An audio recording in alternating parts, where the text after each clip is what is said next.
नमस्कार विद्यार्थी मित्रांनो, आपलं सर्वांचं पुन्हा एकदा स्वागत आहे द जीनियस अकॅडमीच्या या डिजिटल प्लॅटफॉर्मवर.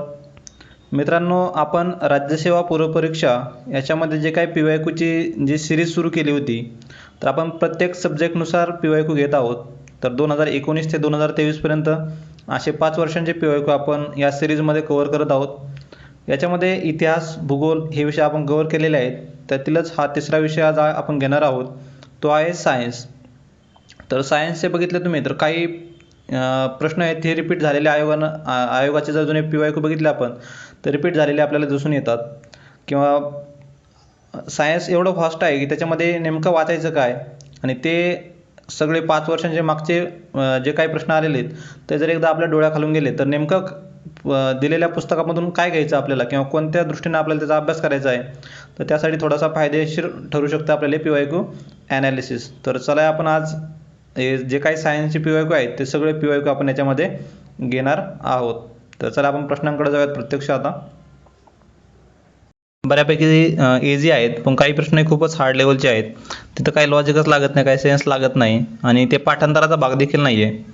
तर असे देखील काही प्रश्न विचारलेले आहेत. काही केमिकल रिॲक्शन्स विचारले आहेत त्यांनी, रासायनिक अभिक्रिया देखील विचारलेल्या आहेत. तर जे प्रश्न सोपे आहेत ते चुकता कामा नयेत आपले. मग बाकी जे असे रासायनिक अभिक्रिया वगैरे विचारली तर ते आपण स्किप करू शकतो, किंवा येत असेल आपल्याला काही लॉजिक वगैरे लागत असेल तर ते आपण तिथे ट्राय करू शकतो. पण जे सोपे प्रश्न आहेत ते चुकायला नकोत. आता 36वा प्रश्न हा एक सोपा कॅटेगरीतला म्हणता येईल. बघूयात काय सांगतो 36वा प्रश्न. डॅश डॅश ह्या पदार्थाचा प्रतिरोधकता निर्णायक, म्हणजे जो काही आपली रेजिस्टिव्हिटी असते ती रेजिस्टिव्हिटी एका निर्णायक तापमानाच्या खाली 0 होते. म्हणजे एका काय म्हणता येईल त्याला, क्रिटिकल टेम्परेचरच्या खाली त्याच्यामधील रेजिस्टिव्हिटी जी असते, रोधकता, तर ती 0 होते. तर ती कोणत्या पदार्थामध्ये होते, तर ते सुपर कंडक्टरमध्ये होते. सुपर कंडक्टर हे असे कंडक्टर्स असतात किंवा असे वाहक असतात की त्याच्यामध्ये रेजिस्टिव्हिटी निग्लिजिबल असते, म्हणजे जवळपास 0 ही त्यांच्यामध्ये रेजिस्टिव्हिटी असते. आता इन्सुलेटर आणि कंडक्टरमध्ये फरक समजायचा असेल तर आपल्या घरातील जी लाईटची वायर असते बघा, त्याच्यातील मधली तार जी असते तर ती कंडक्टर असते. कंडक्टर म्हणजे काय, तर वाहक असते, ती वीज वाहून नेणारी असते. आणि इन्सुलेटर त्याच्यावरती जी रबराचं जे कवर असतं तर त्याला इन्सुलेटर म्हणतात. या कंडक्टरचंच अजून पुढचं व्हर्जन म्हणजेच काय, तर ते सुपर कंडक्टर, ज्याच्यामध्ये रोधकता जी असते, रेजिस्टिव्हिटी ही निग्लिजिबल असते किंवा 0 असते. तर ते आहेत सुपर कंडक्टर्स. तर 36व्या प्रश्नाचा आहे पर्याय क्रमांक 3 इथं योग्य उत्तर सुपर कंडक्टर्स. नंतर 37वा प्रश्न बघूयात. तर हा प्रश्न एक रिपीट झालेला बघा. हा म्हणजे ॲज इट इज रिपीट झालेला नाही आहे, पण याच फॉर्म्युल्यामध्ये हा प्रश्न रिपीट झालेला होता. जर एखादी वस्तू 36 डिग्री अंशात तिरप्या असणाऱ्या 2 समतल आरशामध्ये समरूप ठेवली, म्हणजेच काय, if an object is place symmetrically between 2 plane mirrors inclined at an angle of 36 degree, then how many images will be formed. म्हणजे काय, तर 2 समतल आरशामध्ये समरूप ठेवली तर किती प्रतिमा तयार होतील. तर याचा फॉर्म्युला आहे बघा, एक 360 डिग्री डिवायडेड बाय थिटा, म्हणजे जो काय अँगल दिलेला आहे आपला तो -1 केला आपण तर बघू तर आपण 360 बाय आपल्याला किती दिलेला आहे अँगल त्यांनी, तर तो 36च दिलेला आहे. आणि -1 केलं तर 36 10 360 आणि 10 - 1 म्हणजेच काय येणार, 9. तर पर्याय क्रमांक 2 इथं योग्य उत्तर असणार आहे. आणि याच्या अगोदर जो प्रश्न आला होता त्याच्यामध्ये आय थिंक 11 उत्तर येत होतं बघा, पण तिथं व्हॅल्यू ह्या थोड्याशा वेगळ्या होत्या यापेक्षा. तर 37वा आहे पर्याय क्रमांक 2 इथं योग्य उत्तर. तर 37चा आहे पर्याय क्रमांक 2. पुढील प्रश्नाकडे जाऊयात. आता प्रश्न क्रमांक 38 बघूयात. आता हा प्रश्न कॅन्सल झालेला आहे आयोगाकडून. हा प्रश्न जो आहे 38वा हा कॅन्सल झालेला आहे. म्हणजे त्यांनी बर्नॉलीज इक्वेशन द्यायचं होतं, ते थोडंसं त्यांनी छेडछाड केली त्याच्यामध्ये आणि त्यांचं जे चुकलेलं आहे. आता त्याच्यामध्ये बाकीचे समीकरण जर बघितले तर ते विचारले जाऊ शकतात. Equation of continuity A1 V1 equals to A2 V2 असं देखील म्हणू शकता, किंवा कॉन्स्टंट इक्वल्स टू AV, म्हणजे A into V equals to constant असं देखील इक्वेलिटीचं इक्वेशन येऊ शकतं. नंतर बर्नॉलीचं इक्वेशन बघितलं आपण तर ह्या पद्धतीचं बर्नॉलीज इक्वेशन आहे बघा. पास्कल्स लॉ जो आहे तर पास्कल्स लॉ आपल्या हायड्रॉलिक ब्रेक्स जे आहेत तर त्याच्यामध्ये वापरला जातो. याच्यामध्ये आपण pressure equals to force upon area हा फॉर्म्युला येऊ शकतो किंवा इक्वेशन पास्कलचं येऊ शकतं. तर या पद्धतीचं. आणि युलरच्या इक्वेशनमध्ये ते साइन आणि कॉस वगैरे वापरले जातात, तर ते देखील याच्यामध्ये चुकीचं आहे. एकंदरीतच काय तर त्यांना बर्नौलीचं समीकरण विचारायचं होतं आणि हे बर्नौलीचं असं समीकरण देणं त्यांनी अपेक्षित होतं, पण इथे त्यांनी वेगळंच समीकरण दिलेलं आहे आणि त्याचमुळे हा प्रश्न काय रद्द झालेला आहे. तर 38वा प्रश्न हा कॅन्सल झालेला आहे. पुढील प्रश्नाकडे जाऊयात. 39वा प्रश्न. जेव्हा अल्फा कण, आता हा सोपा कॅटेगरीतला प्रश्न आहे, PYQ आहे, रिपीट झालेला आहे. जेव्हा अल्फा कण किरणोत्सारी घटकातून बाहेर पडतात तेव्हा, तर अल्फा कण जेव्हा बाहेर पडतात म्हणजे त्यावेळेस काय होतं, तर अल्फा कण म्हणजेच काय असतात, तो हेलियमच्या बरोबर असतो. हेलियमची बरोबरी करत असतो तो, म्हणजे हेलियमचं जो काही वेट असेल किंवा मास असेल किंवा त्याचं ॲटॉमिक नंबर असेल तर त्याच पद्धतीचं अल्फा कणांचं काही कॅरेक्टरिस्टिक आहेत. म्हणजेच काय तर त्याचा ॲटॉमिक नंबर आणि मास नंबर किती 4 असणार आहे. तर अणुअंक 2 ने कमी होतो आणि अणुवस्तुमानांक 4 ने कमी होतो, म्हणजेच तो हेलियमची बरोबरी करतो. तर 39चा मिळणार आहे आपल्याला पर्याय क्रमांक 1 इथं योग्य उत्तर. तर 39 आहे 1. नंतर 40वा प्रश्न बघूयात. मुलाचा ताप 104 डिग्री फॅरेनहाइट आहे, हे तापमान किती डिग्री सेल्सिअस आहे? तर सोपा कॅटेगरीतला प्रश्न आहे. डिग्री फॅरेनहाइटचं काय आपल्याला तर डिग्री सेल्सिअसमध्ये कन्व्हर्जन करायचं आहे. तर याचा फॉर्म्युला सर्वांनाच माहीत असेल बघा. तर डिग्री फॅरेनहाइट बरोबर काय असतो, तर 9/5 डिग्री सेल्सिअस प्लस 32. तर असा फॉर्म्युला असतो बघा. याला तुम्ही कन्व्हर्जन देखील करू शकता. 32 इकडं F-32 याला काय वेगळं लिहू शकता तुम्ही. तर आपल्याला विचारलं त्यांनी काय तर 104 डिग्री फॅरेनहाइट दिलेलं आहे आपल्याला, त्यांनी 104 लिहून घ्या. 9/5 डिग्री सेल्सिअस हा प्लस 32ला मायनस करून घ्या. हे इक्वेशन सॉल्व्ह जर केलं तर तुम्हाला उत्तर मिळून जाईल 40 डिग्री सेल्सिअस. तर 40 मिळणार आहे 40 डिग्री सेल्सिअस. तर यासोबतच केल्विनचा देखील फॉर्म्युला तुम्ही लक्षात ठेवा. 273 केल्विन, तर ते काय असतं 0 डिग्री सेल्सिअसच्या बरोबर असतो. 0 डिग्री सेल्सिअस म्हणजे 273 केल्विन. तर संबंधित प्रश्नाचा पर्याय क्रमांक 40 इथं योग्य उत्तर आहे. पुढील प्रश्नाकडे जाऊयात. 41वा प्रश्न बघूयात. खालीलपैकी कोणते विधान बरोबर आहे? तर बरोबर आहे कडे लक्ष ठेवा. ग्रहांचा वेग सूर्यापासून जास्तीत जास्त अंतर असताना सर्वात कमी असतो. म्हणजे हा ग्रह आहे आणि त्याचं काय एक ऑर्बिटल आहे बघा अशा पद्धतीचं, आणि दुसरा एखादा काय फिरतोय, त्यातून एखादा ग्रह फिरत आहे. तर जेव्हा हा ग्रह याच्या जवळ येईल, म्हणजे हा सूर्याच्या जवळ येईल हा ग्रह, तर त्यावेळेस काय होतं, इथं त्याचा वेग हा जास्त असतो. बघा ग्रहाचा वेग सूर्यापासून जास्तीत जास्त अंतर असताना सर्वात कमी असतो. जेव्हा हा ग्रह सूर्यापासून लांब जातो, हे अंतर लांब आहे सूर्यापासून, हा सन आहे बघा, तर इथं काय होणार, याचा वेग हा कमी असतो. पण जेव्हा हा सूर्याच्या जवळ येतो ग्रह, त्यावेळेस त्याचा वेग हा जास्त असतो. तर हे आपल्याला केप्लरच्या लॉजमध्ये सांगितलेलं आहे. केप्लरचा सेकंड लॉ आहे बघा, तो इथं दिलेला आहे तो. तर केप्लरच्या सेकंड लॉने आपल्याला कळून जाईल बघा. तर इथं काय ते त्यांचा काय स्पीड हा खूप कमी असतो, पण इथं हा स्पीड खूप जास्त असतो. म्हणजे इथं बघितलं आपण तर 6 महिन्यामध्ये त्यांनी एवढं अंतर पार केलं आहे. इथं जर बघितलं 6 महिन्यामध्ये त्यांनी फक्त एवढंच अंतर पार केलेलं आहे. म्हणजेच काय तर केप्लरचा सेकंड लॉ अनुसार म्हणजे केप्लरचा सेकंड लॉच आहे हा. ग्रहांचा वेग सूर्यापासून जास्तीत जास्त अंतर असताना सर्वात कमी असतो आणि सूर्यापासून कमीत कमी अंतर असताना तो सर्वात जास्त असतो. म्हणजे उलट होतं त्यांचं. तर 41चा आहे पर्याय क्रमांक 1 इथं योग्य उत्तर. पुढील प्रश्नाकडे जाऊयात. 42वा प्रश्न बघूयात. खालील जोड्या जुळवा. जीवनसत्व व त्यांच्या अभावी होणारे रोग. सोप्या कॅटेगरीतला प्रश्न आहे, चुकायला नको. तर अजीवनसत्व, तर बऱ्यापैकी जे काय डोळ्यांचे आजार आहेत तर ते अजीवनसत्वाच्या अभावी होतात. तर अजीवनसत्व म्हणजेच अ साठी 4 हवं आहे. अ साठी 4 बघितलं आपण तर एकाच पर्यायामध्ये आहे. तर त्यानुसार देखील मिळेल आपल्याला 42चा पर्याय क्रमांक 2. तर बाकीचे बघूयात. ड जीवनसत्व, ड मूळदूस. नंतर क, मी याला सी सोबत लक्षात ठेवलं, सी स्कर्वी म्हणायचं. सी स्कर्वी म्हणजेच क साठी 2 बघा, क साठी 2 इथे मिळत आहे. नंतर B12 म्हणजेच काय आपला रक्तक्षय किंवा त्याला ॲनिमिया देखील म्हणतात. रक्तक्षय किंवा ॲनिमिया B12 मुळे होतो. आता लक्षात कसं ठेवायचं, तर बऱ्यापैकी जे डोळ्याचे आजार आहेत ना तर ते अजीवनसत्वाच्या अभावी होतात. नंतर ड जीवनसत्व मूड आणि मूड असं लक्षात ठेवा. आणि ह्याला क नका लक्षात ठेवा, याला सी लक्षात ठेवा. व्हिटॅमिन सी जो आहे तर व्हिटॅमिन सी आणि स्कर्वी इंग्लिशमध्ये वाचलं तर थोडंसं लवकर क्लिअर होतं. व्हिटॅमिन सी स्कर्वी, सी आहे बघा याच्यात, व्हिटॅमिन सी स्कर्वी, तर लवकर क्लिअर होईल तुम्हाला ते. तर 42चा आहे पर्याय क्रमांक 2 इथं योग्य उत्तर. नंतर 43वा प्रश्न बघूयात. अँग्विना ट्रिटिसी हा डॅश डॅश वनस्पतीवर आढळणारा परजीवी नेमॅटोड आहे. तर परजीवी नेमॅटोड म्हणजेच काय एक प्रकारे हा लिटल वर्म असतो बघा, वर्म किंवा जंत म्हणता येईल त्याला, जंत नेमॅटोड. तर अँग्विना ट्रिटिसी हा कोणत्या वनस्पतीवर आढळतो? तर त्याचं योग्य उत्तर आहे बघा पर्याय क्रमांक 1, गव्हावर आढळतो तो. आणि याच्या अगोदर देखील आयोगाने हे वनस्पतीवर जे काही आजार किंवा जे रोग आहेत वनस्पतीचे ते त्यांच्यावरती प्रश्न विचारलेला आहे. त्यामुळे तुम्ही वनस्पतीवर पडणारे जे काही रोग आहेत गव्हावर असतील, याच्या अगोदर आयोगानं तांबेरा किंवा अजून वेगवेगळ्या प्रकारचे टिक्का सारखे आजार त्यांनी विचारलेले आहेत. तर याचं सायंटिफिक नावावरून देखील आपल्याला लॉजिक लावू शकत होता. जर सायंटिफिक नाव जर माहीत असेल त्याचं आपल्याला, तर गव्हाचं नाव बघितलं आपण तर एसिटियम ट्रिटिकम असं नाव आहे बघा, एसिटियम ट्रिटिकम. तर ट्रिटीवरून आपण लक्षात ठेवू शकलो असतो. तर गव्हावर पडणारा हा नेमॅटोड आहे. तर 43 आहे पर्याय क्रमांक 1 इथं योग्य उत्तर. 43 आहे 1. नंतर 44वा प्रश्न बघूयात. शंखशास्त्राचा अभ्यास म्हणजे कशाचा अभ्यास? शंखशास्त्र म्हणजे त्याला इंग्लिशमध्ये देखील बघून ठेवा. Conchology is the study of what? Conchology म्हणजेच काय? तर शंख, या शंखावरूनच कळते आपल्याला. शंख म्हणजे काय? गोगलगाईच्या वरती जो शंख येतो तर तो शंख आहे हा, आणि त्याचा अभ्यास करायचा आहे, त्यालाच कॉन्कॉलॉजी म्हणतात.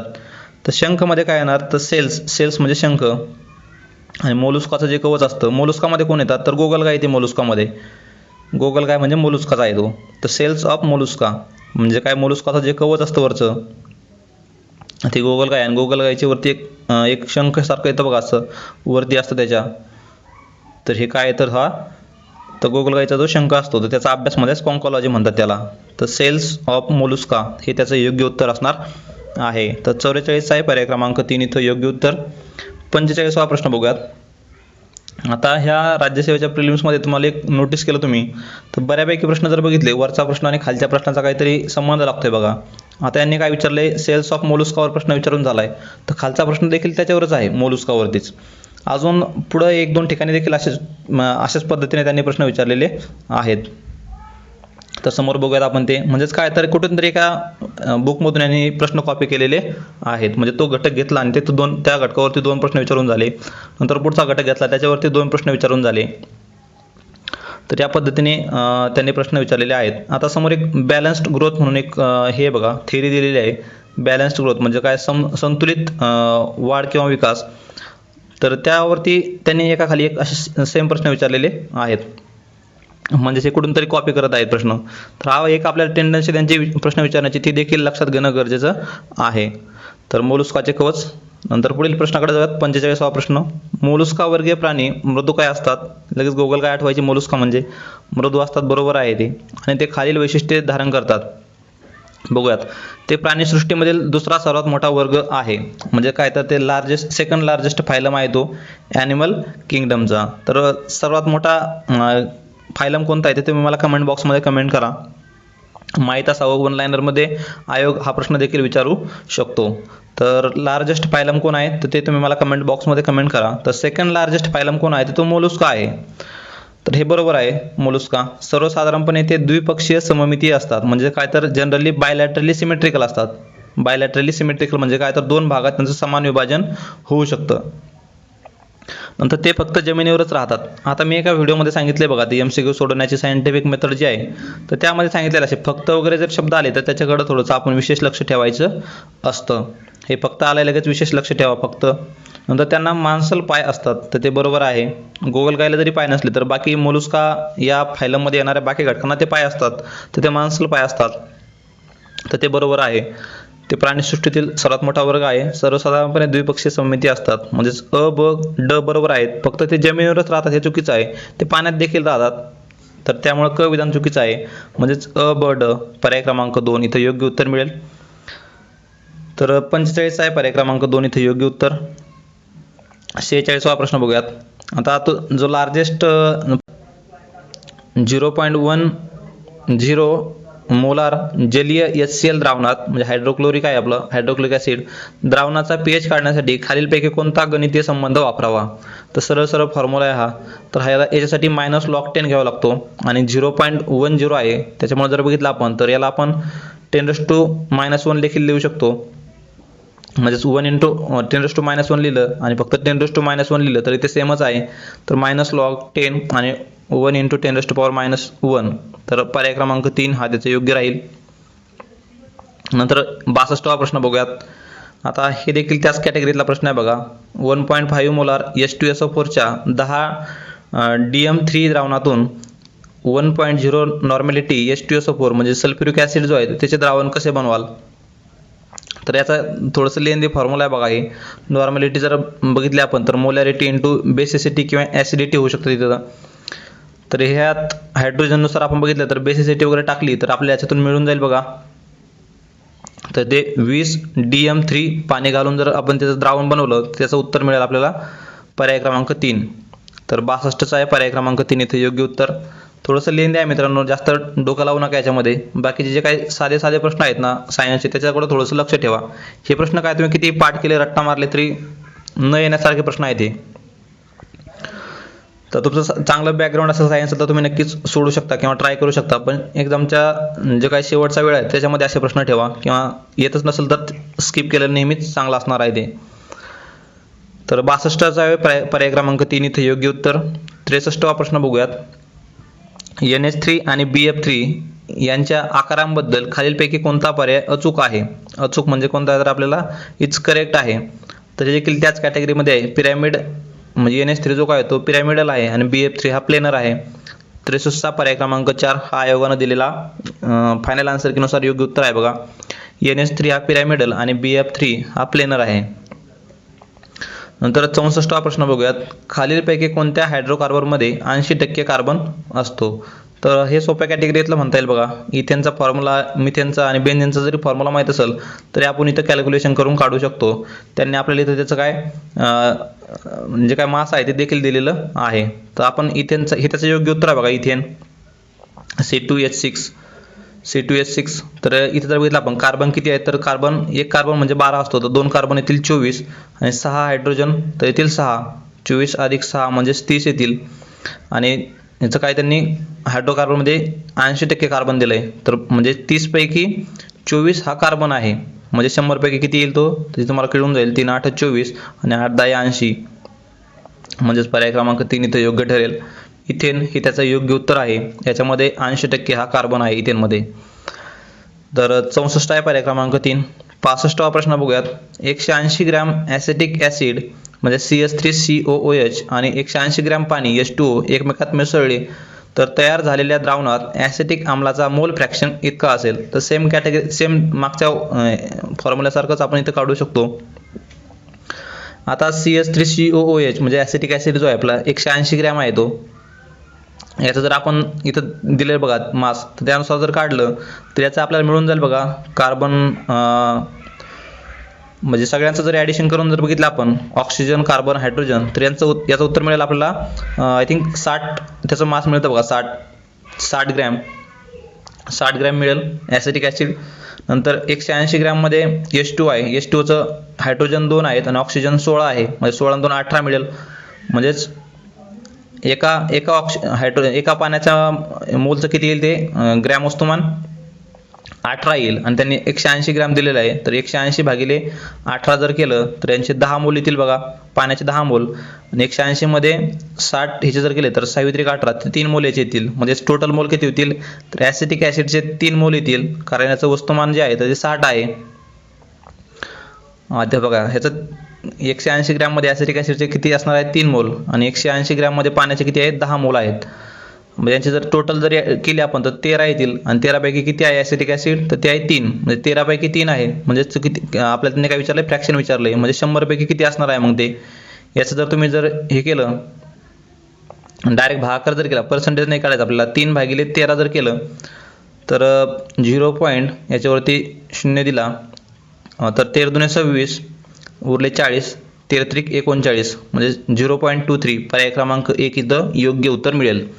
तर 65व्याचा आहे पर्याय क्रमांक 1 0.23. काहीच नाही मित्रांनो इथं फक्त कार्बन किती आहेत तर एक कार्बन दिला म्हणजे 12 घ्यायचा कार्बनला. नंतर हायड्रोजन 3 आहेत. एक हायड्रोजन म्हणजे 1 असतो तर 3 हायड्रोजन म्हणजे 3 होतील अधिक 3 करायचे. पण त्यासोबतच परत कार्बन 12 आहे. परत ऑक्सिजनचे 16 2 वेळा 16 घ्यायचे. मग त्या पद्धतीने केलं तर तुम्हाला ते मिळून जाईल. तर 65व्याचा आहे पर्याय क्रमांक 1 इथं योग्य उत्तर. 66वा प्रश्न बघूयात. जर 1 मोल आदर्श वायूचे आकारमान, मानक तापमान आणि दाबाला 22.4 लिटर असेल तर सर्वकष वायू स्थिरांक R डॅश डॅश असतो. आता जे काय आपलं आयडियल गॅस इक्वेशन आहे तर त्या सूत्रानं हे सोडू शकता बघा. PV = nRT किंवा PV = RT देखील याला घेऊ शकता तुम्ही. PV = nRT. तर त्या फॉर्म्युल्याने जर सोडवलं तर तुम्हाला योग्य उत्तर मिळेल पर्याय क्रमांक 1 0.082 ॲटमॉस्फेरिक लिटर पर मोल पर केल्विन. तर 66 आहे पर्याय क्रमांक 1 इथं योग्य उत्तर. नंतर 67वा प्रश्न बघूयात. आधी तर बाकीचे जे व्हॅल्यू दिलेले नाही आहेत तर इथं ॲटमॉस्फेरिकमध्ये दिले त्याच्यानुसार आपण समजून घ्यायचं. ॲटमॉस्फेरिक प्रेशर घ्यायचं इथं, कारण आपल्याला पीची व्हॅल्यू दिली नाही ते ॲटमॉस्फेरिक प्रेशर घ्यायचं आहे. नंतर केल्विनमध्ये याचं टेम्परेचर घ्यायचं आहे. नंतर बाकीचे व्हॅल्यू देखील आपण याच पद्धतीने घेऊ शकता. तर संबंधित प्रश्नाचं पर्याय क्रमांक 1 हे योग्य उत्तर आहे. नंतर 67 हे थोडं out of the box question आहे बघा. काही सेन्स लागत नाही असे प्रश्न स्किपच केलेले नेहमी फायदेशीर ठरतात. तर चुकीची जोडी शोधायला सांगितली त्यांनी आणि आयोगानं देताना उत्तर त्याचं पर्याय क्रमांक 3 हे दिलेलं आहे. तर 67व्याचा आहे पर्याय क्रमांक 3 योग्य उत्तर. नंतर 68वा प्रश्न बघूयात. आता रिपीट झाला तरच लक्षात ठेवा कंपोसिटी आणि हे काय त्याचं चुकीचा पर्याय होता. तर 68वा प्रश्न बघूयात. प्रकाश संश्लेषणामध्ये प्रकाशावर आधारित प्रक्रियेचे महत्त्वाचे कार्य कोणते आहे? तर 68 आहे पर्याय क्रमांक 3 NADPH व ATPची निर्मिती करणे हेच काय महत्त्वाचं कार्य आहे. तर 11वी आणि 12वीचे स्टेट बोर्डमध्ये जे आहेत ते तुम्हाला इथं ह्याचा रेफरन्स दिसून येईल. NADPH व ATPची निर्मिती करणे हे प्रकाश संश्लेषणामध्ये प्रकाशावर आधारित प्रक्रियेचे महत्त्वाचे कार्य आहे. नंतर 69वा प्रश्न बघूयात. एन्झाईमचे अग्रलेखा हे आहेत. अग्रलेखा म्हणजे काय, जे काय असतात प्रिकर्सर्स, म्हणजे याच्यापासून एन्झाईमची निर्मिती होते. तर ते कोणते असतात? झायमोजेन्स म्हणजेच पर्याय क्रमांक 1 इथं योग्य उत्तर मिळेल. 69चा आहे पर्याय क्रमांक 1. झायमोजेन्स हे एन्झाईमचे काय आहेत? प्रिकर्सर्स आहेत. प्रिकर्सर्स ऑफ एन्झाईम म्हणलं तर कोण? झायमोजेन्स. महत्त्वाचा MCQ आहे, रिपीट होऊ शकतो. झायमोजेन्स आर प्रिकर्सर्स ऑफ एन्झाईम. 69चा आहे पर्याय क्रमांक 1. नंतर 70वा प्रश्न बघूयात. खालीलपैकी कोणती विधाने बरोबर आहेत? बघूयात. विकरे हे सेंद्रिय उत्प्रेरक आहेत जे जैव रासायनिक अभिक्रियांना गती देतात. इंग्लिशमध्ये बघूयात. Enzymes are organic catalyst that accelerate biochemical reaction. बरोबर आहे. Enzymes are made up from protein. नंतर आहेत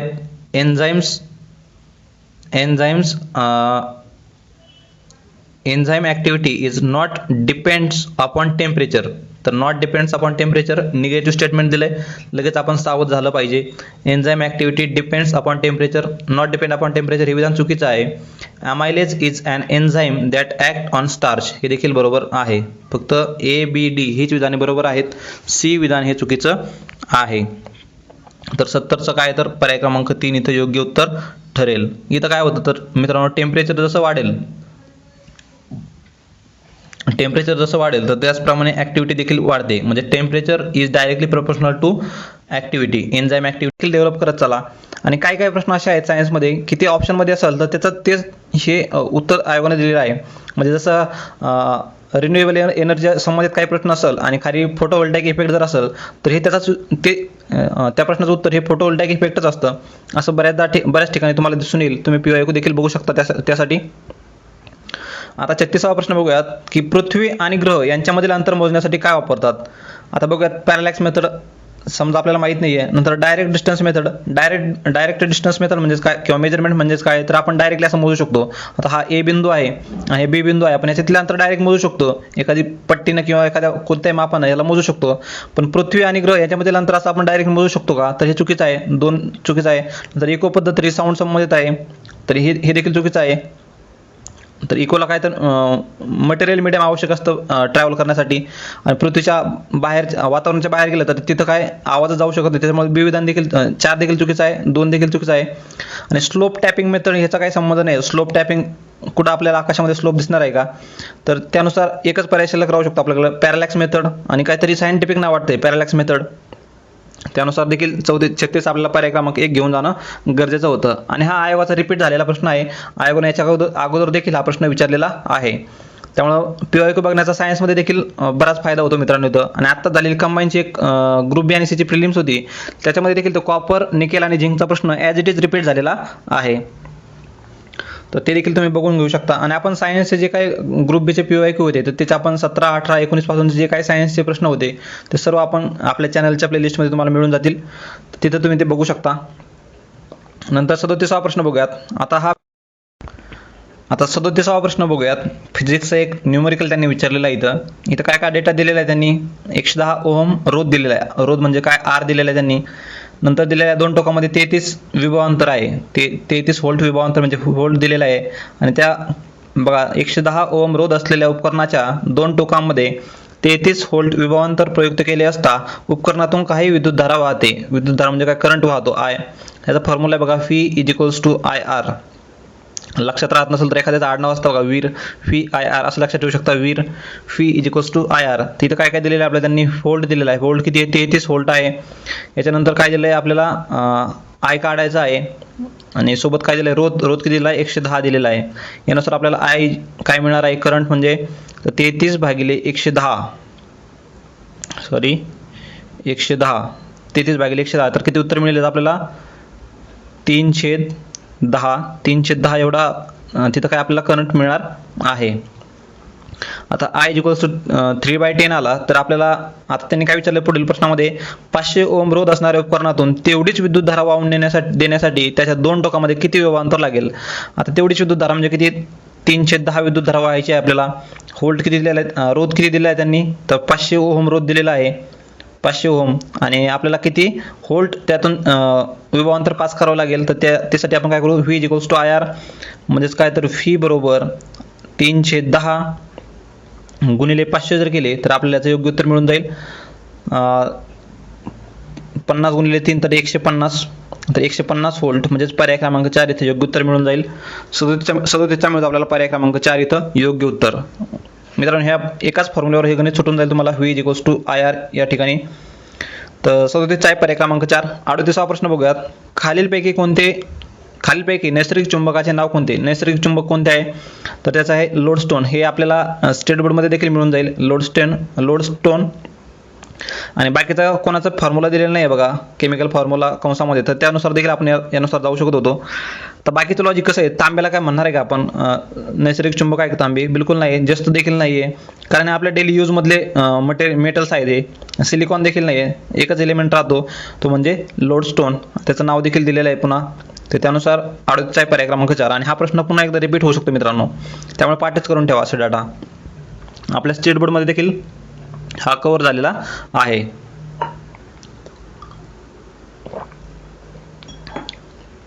नंतर पुढील प्रश्न बघूयात. सोनार म्हणजे काय, तर sound navigation and ranging. Sound navigational ranging technique आहे. सोनार कशासाठी वापरतात आपल्या सर्वांनाच माहिती आहे, पाणबुडीसारख्या बुडलेल्या वस्तूंची गती आणि स्थिती मापण्यासाठी. आता हे काय आहे, तर हे ऑलरेडी मी सायन्सच्या PYQ सिरीजमध्ये एक्सप्लेन केलेलं आहे. तर ती सिरीज देखील तुम्ही नक्कीच बघू शकता. तर सोनार काय, तर पाणबुडीसारख्या बुडलेल्या वस्तूची गती आणि स्थिती मापण्यासाठी सोनारचा वापर केला जातो. त्याचा फुल फॉर्म देखील विचारला जाऊ शकतो. आता 40वा प्रश्न बघूयात. एका ध्वनी तरंगाची वारंवारता 1000 हर्ट्ज असून तरंग लांबी 0.25 मीटर आहे. आता वारंवारता किती आहे, एन इज इक्वल्स टू वारंवारता किती आहे, तर 1000 हर्ट्ज आहे, 1000 हर्ट्ज. नंतर तरंग लांबी म्हणजे लॅम्बडा किती आहे त्याचा, तर 0.25 लॅम्बडा आहे त्याचा, 0.25. जर तो एका विशिष्ट माध्यमात 5 सेकंद प्रवास करत असेल तर कापलेले अंतर काढा. आपल्याला अंतर काढायचं आहे. आता याचा आपल्याला फॉर्म्युला माहिती आहे बघा, V is equals to N lambda. N किती दिलेला आपल्याला, 1000 दिलेला एन, गुणिले 0.25. याच्यातील 2 पॉईंटनं जर हा दशांश सरकला तर आपल्याला किती मिळून जाईल, हे 250 मिळून जाईल, 250. आणि आपल्याला काय आता 250 काय आलेली आपली, तर व्हेलॉसिटी आलेली आहे ती एक प्रकारे. तर व्हेलॉसिटी आपल्याला काय किंवा स्पीड म्हणता येईल तिला. आपल्याला फॉर्म्युला माहिती आहे, distance is equal to speed into time. त्यानुसार जर गेलो आपण तर आपल्याला काय कापलेले अंतर काढायचं आहे. डिस्टन्स म्हणजे काय असणार आहे मग, स्पीड किती आपला 250 गुणिले आणि किती 5 सेकंद म्हणजे 250 गुणिले 5 किती होणार, 250 5 1250. म्हणजेच पर्याय क्रमांक 2 इथं योग्य उत्तर असणार आहे, 1250 मीटर. 40 आहे पर्याय क्रमांक 2 इथं योग्य उत्तर. नंतर 41वा प्रश्न बघूयात. दोन समतल आरशामध्ये एक मांजर बसली आहे. जर दोन समतल आरशामध्ये समतल आरशामधील कोन 30 अंश असल्यास मांजरीच्या किती प्रतिमा तयार होतील? आता एखादी दोन आरसे आहेत, समजा हा एक आरसा आहे आणि हा एक समांतर आरसे आहेत असे, त्याच्यामध्ये मांजर बसली तर अशा काही दोन इमेज तयार होणार नाहीत. पण जसा जसा हा अँगल कमी कमी होत जाईल, समजा इथं आणली मांजर, म्हणजे हा आरसा जर असा थोडासा उचलून इथपर्यंत आणला, आता असे दोन आरसे म्हणजे आता हा यांच्यामधील कोन किती आहे? 180 डिग्रीचा आहे, पण त्यांच्यामधील कोन फक्त 30 अंश केलेला आहे. म्हणजे एक आरसा समजा असा आहे आणि दुसरा आरसा त्याच्यामध्ये असा ठेवलेला आहे आणि मांजर इथं बसलेली आहे समजा. तर ह्या मांजर इथं बसल्यानंतर एकमेकांमध्ये हे काय होणार आहे? इमेज याच्यातली इमेज याच्यात दिसणार, याच्यातली पुन्हा याच्यात दिसणार, याच्यातली असं करत करत काही प्रकार नंबर ऑफ इमेजेस तयार होणार आहेत. तर त्या किती तयार होतील असं त्यांनी विचारलेलं आहे. तर याचा एक सरळ सरळ फॉर्म्युला आहे बघा मित्रांनो. 360 भागिले थिटा म्हणजे जो काही अँगल तयार झाला आहे -1. तर यानुसार जर केलं तुम्ही 360 भागिले, हा स्टेट बोर्डमध्ये देखील फॉर्म्युला तुम्हाला मिळून जाईल. 11वी किंवा 12वीच्या स्टेट बोर्डमध्ये आहे बघा. 360 भागिले 30 वजा 1. आता 360 भागिले 30 म्हणजे किती? तर 12, 12 त्रिक 36. त्यानुसार 12 वजा 1 म्हणजेच काय? 11. तर 11 इमेज त्याच्यामध्ये तयार होतील. पर्याय क्रमांक 3 इथे योग्य उत्तर आहे. 41 आहे पर्याय क्रमांक 3. नंतर 42वा प्रश्न बघूयात. खालीलपैकी कोणते संप्रेरक वनस्पतीमध्ये वृद्धत्व निर्माण करते? आता इथं त्याचं पहिल्या आन्सर नुसार ॲब्सिसिक ॲसिड दिलं होतं, पण इथिलिन देखील त्याच प्रकारचं कार्य करतं. तर त्यानुसार हा प्रश्न कॅन्सल झालेला आहे. ते 42वा प्रश्न कॅन्सल झालेला आहे. दोन उत्तर येऊ शकते त्याची, इथिलिन आणि ॲब्सिसिक ॲसिड. तर ऑक्सिन काय करतं मित्रांनो? ऑक्सिन हे म्हणजे सूर्याकडे जे एखाद्या वनस्पती सूर्याकडे जे झुकती किंवा प्रकाशाकडे जे झुकती, तर ते ऑक्सिनमुळे तयार होतं. ऑक्सिन हे त्या पानाच्या विरुद्ध बाजूला तयार होतं, म्हणजे त्याच्यानं काय जडपणा येतो त्याच्यामध्ये आणि ते झाड त्यानुसार सूर्यप्रकाशाकडे झुकलं जातं. आणि सायटोकायनिन कशासाठी? तर पेशी उभारण्यासाठी हे महत्त्वाचं आहे सायटोकायनिन. तर संबंधित प्रश्न कॅन्सल झालेला आहे 42वा. 43वा प्रश्न बघूयात. डोळ्याचा रंग पांढरा असणाऱ्या ड्रॉसोफिलाच्या मादीचा डोळ्याचा रंग लाल असणाऱ्या ड्रॉसोफिला म्हणजे ही कोणती आपली माशी बघा, ही आपली मोहळाची माशी नसून साधी माशी जी असते तर तिला ड्रॉसोफिला म्हणतात. ड्रॉसोफिलाच्या मादीचा डोळ्याचा रंग लाल असणाऱ्या म्हणजे इथं काय केलं, एक प्रकारे त्यांनी जसं आपलं हे मिक्सर केलं जातं जेनेटिक्सचं, तर त्याच प्रकारे इथं यांना काय हे केलेलं आहे बघा, मिक्सिंग केलेलं आहे यांच्या जीन्सचं. एका माशीचा रंग काय होता? ड्रॉसोफिलाचा रंग काय होता डोळ्याचा? तर पांढरा रंग होता. आणि दुसऱ्या माशीचा ह्याचा रंग काय होता? ड्रॉसोफिलाचा रंग लाल होता.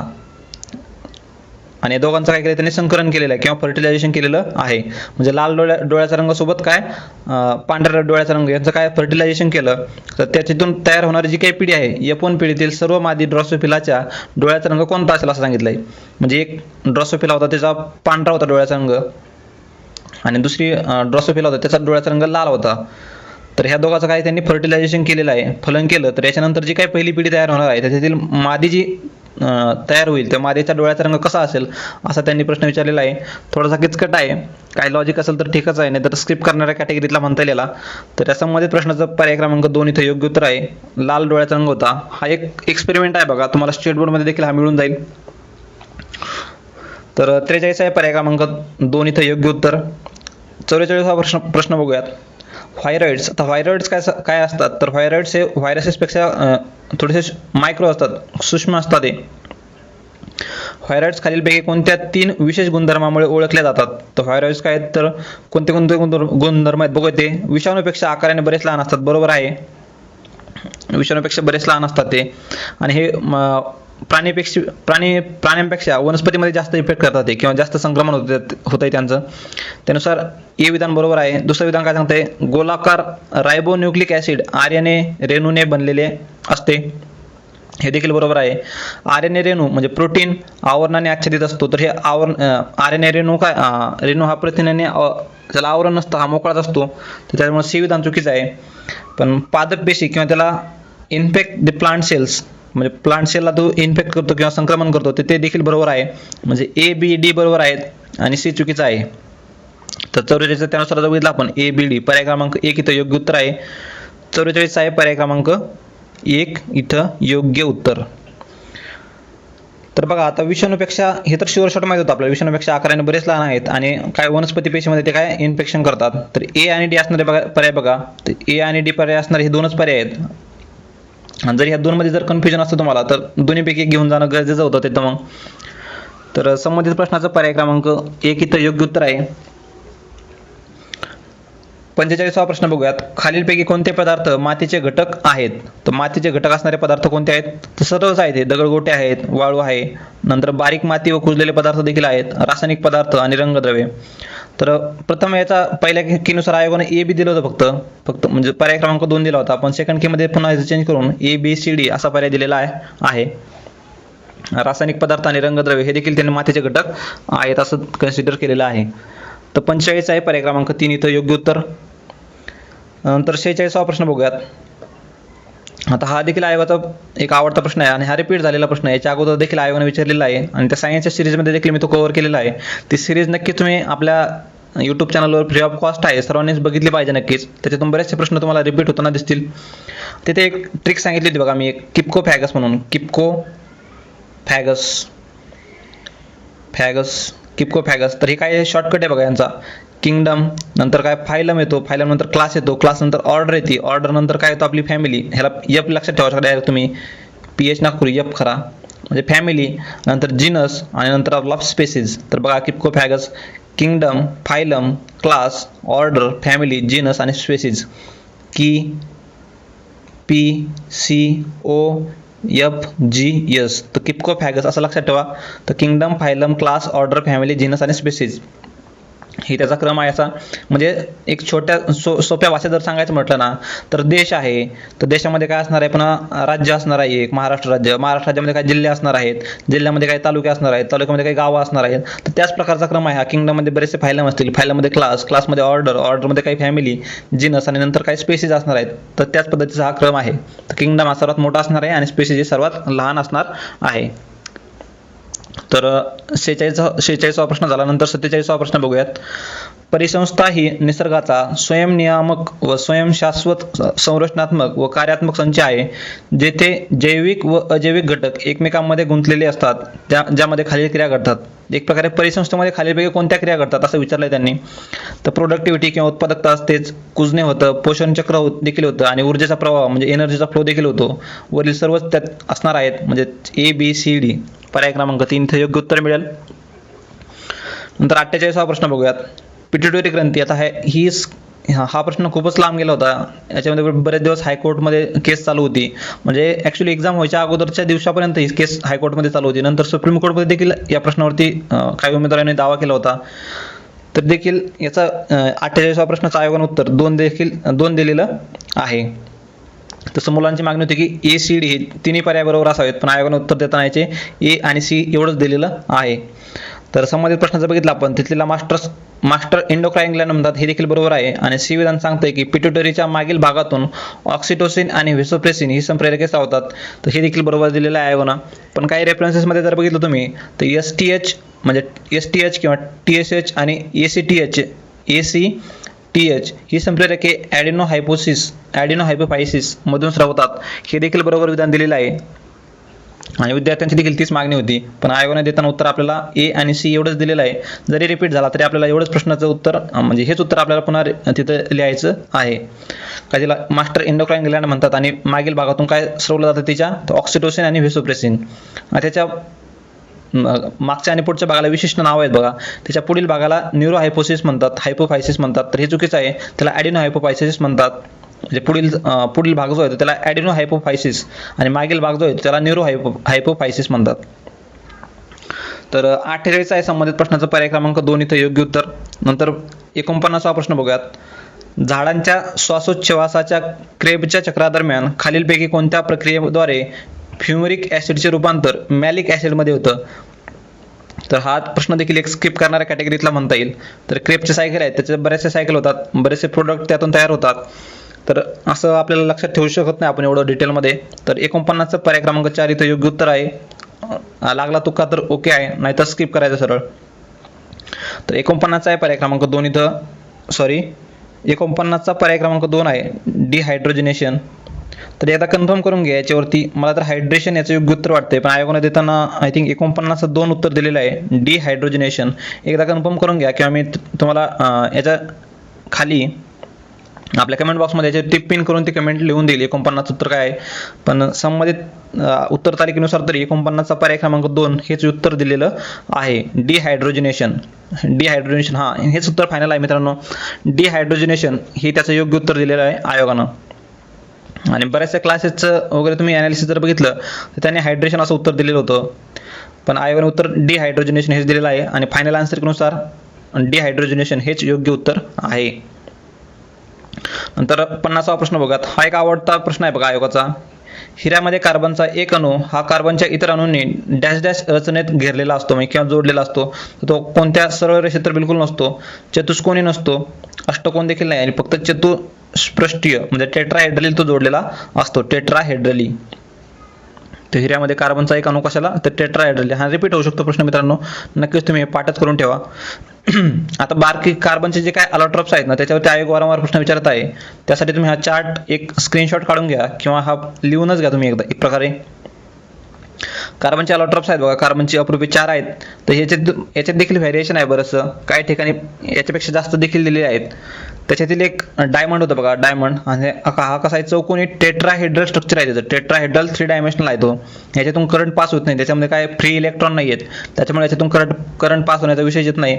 एक कार्बनला 4 कार्बन हे कोव्हॅलंट बॉन्डने जोडलेले असतात, तर हे होतं डायमंड संबंधित. आता बाकी देखील तुम्ही ग्राफाईट, ग्राफिन आणि फ्लोरीन बद्दल देखील तुम्ही जाणून घेऊ शकता, की इथे ती इन्फॉर्मेशन तुम्हाला ऑलरेडी प्रोव्हाइड केलेली आहे. नंतर पुढील प्रश्नाकडे जाऊयात आता. ट्रिटियमचा अणुक्रमांक डॅश डॅश आहे. तर ट्रिटियमचा बघा त्याच प्रकारे आयसोटोप म्हणता येईल याला. तर प्रोटियम, ड्यूटेरियम आणि ट्रिटियम. प्रोटियम, ड्यूटेरियम आणि ट्रिटियम. या ट्रिटियमचा अणुक्रमांक विचारलाय त्यांनी आपल्याला. तर ट्रिटियमचा अणुक्रमांक किती असणार आहे, तर ट्रिटियमचा अणुक्रमांक तो काय आपला एकच असणार आहे. यांचा काय अणुक्रमांक सेम असतो, फक्त मास नंबर हा वेगवेगळा असतो. मास नंबर वेगळा कशामुळे होतो, तर ह्या न्यूट्रॉनचे जास्तीच्या संख्येमुळे होतो. तर आपण प्रोटियम जर बघितला तर या सर्वांचा अणुक्रमांक एकच आहे, फक्त यांचा काय मास नंबर हा वेगवेगळा आहे. मास नंबरमध्ये काय काय त्यांच्यामध्ये मग प्रोटॉन आणि न्यूट्रॉनची संख्या येते.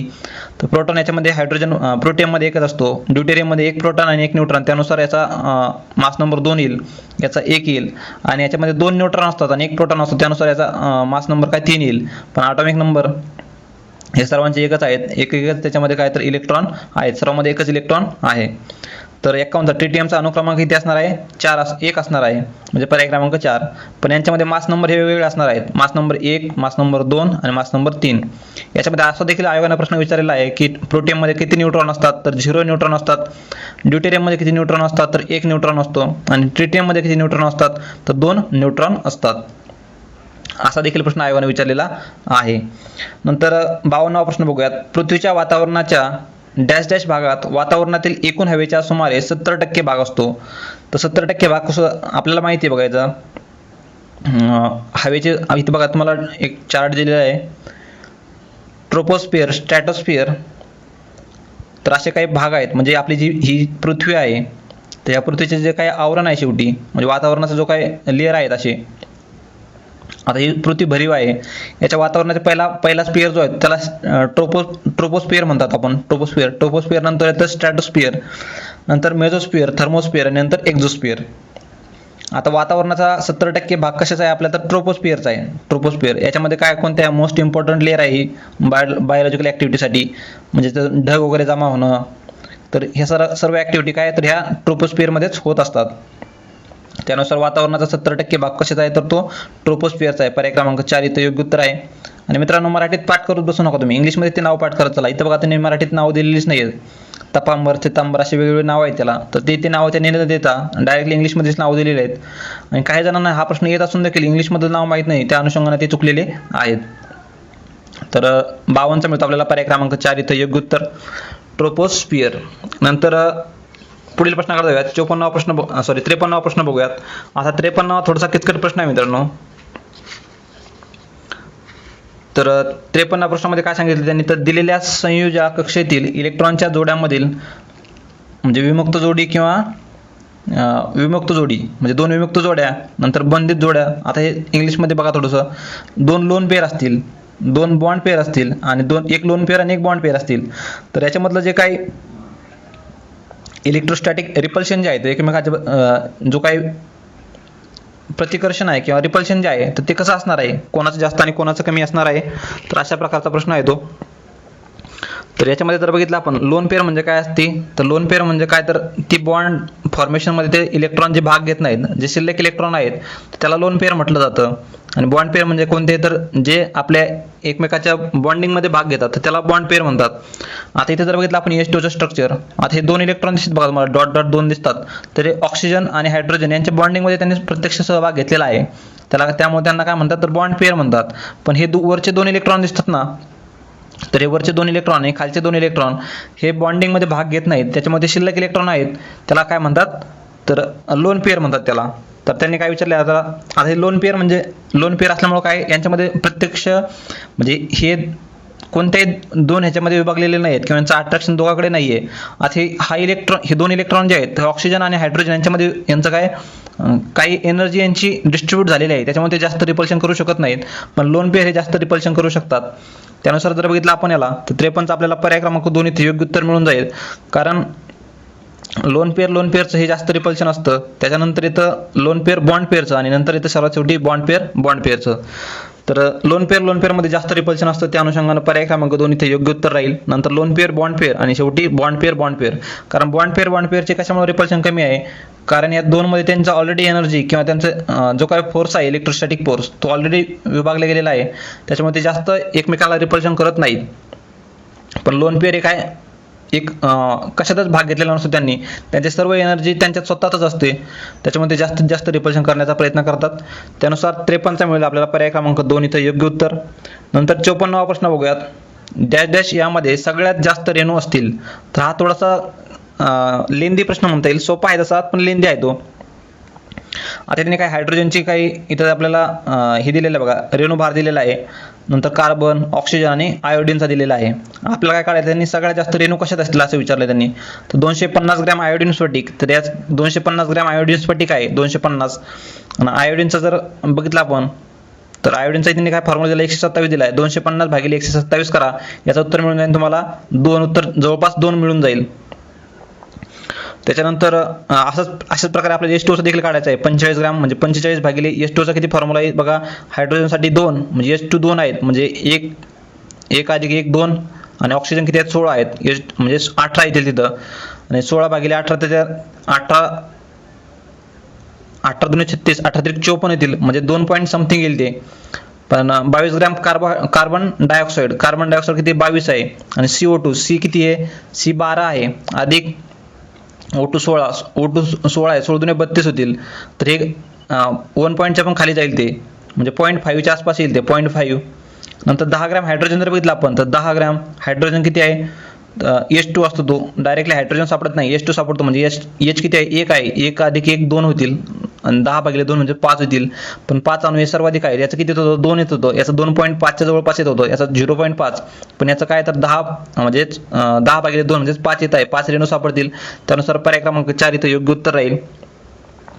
तर अवोगॅड्रोज नंबरनुसार आपण याचा किती रेणू आहेत त्यात काढू शकत असतो.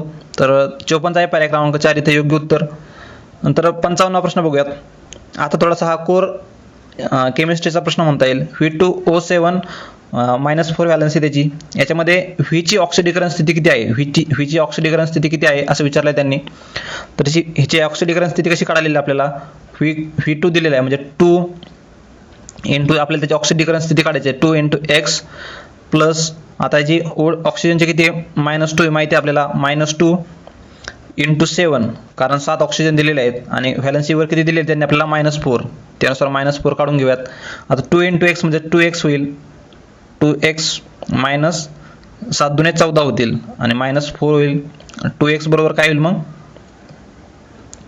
2x इक्वल्स टू 14 - 4 म्हणजेच 10 येईल, म्हणजेच x बरोबर काय येईल 5 येईल.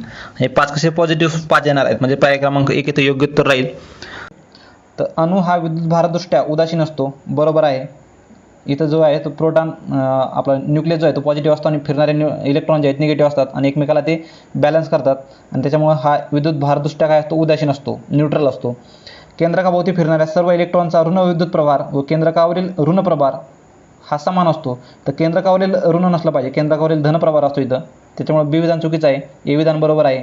विचारलं काय त्यांनी आपल्याला, तर बरोबर विधान विचारलेले आहे त्यांनी, म्हणजेच ए बरोबर आणि बी चूक. पर्याय क्रमांक 3 इथं योग्य उत्तर मिळतो. 51 आहे पर्याय क्रमांक 3.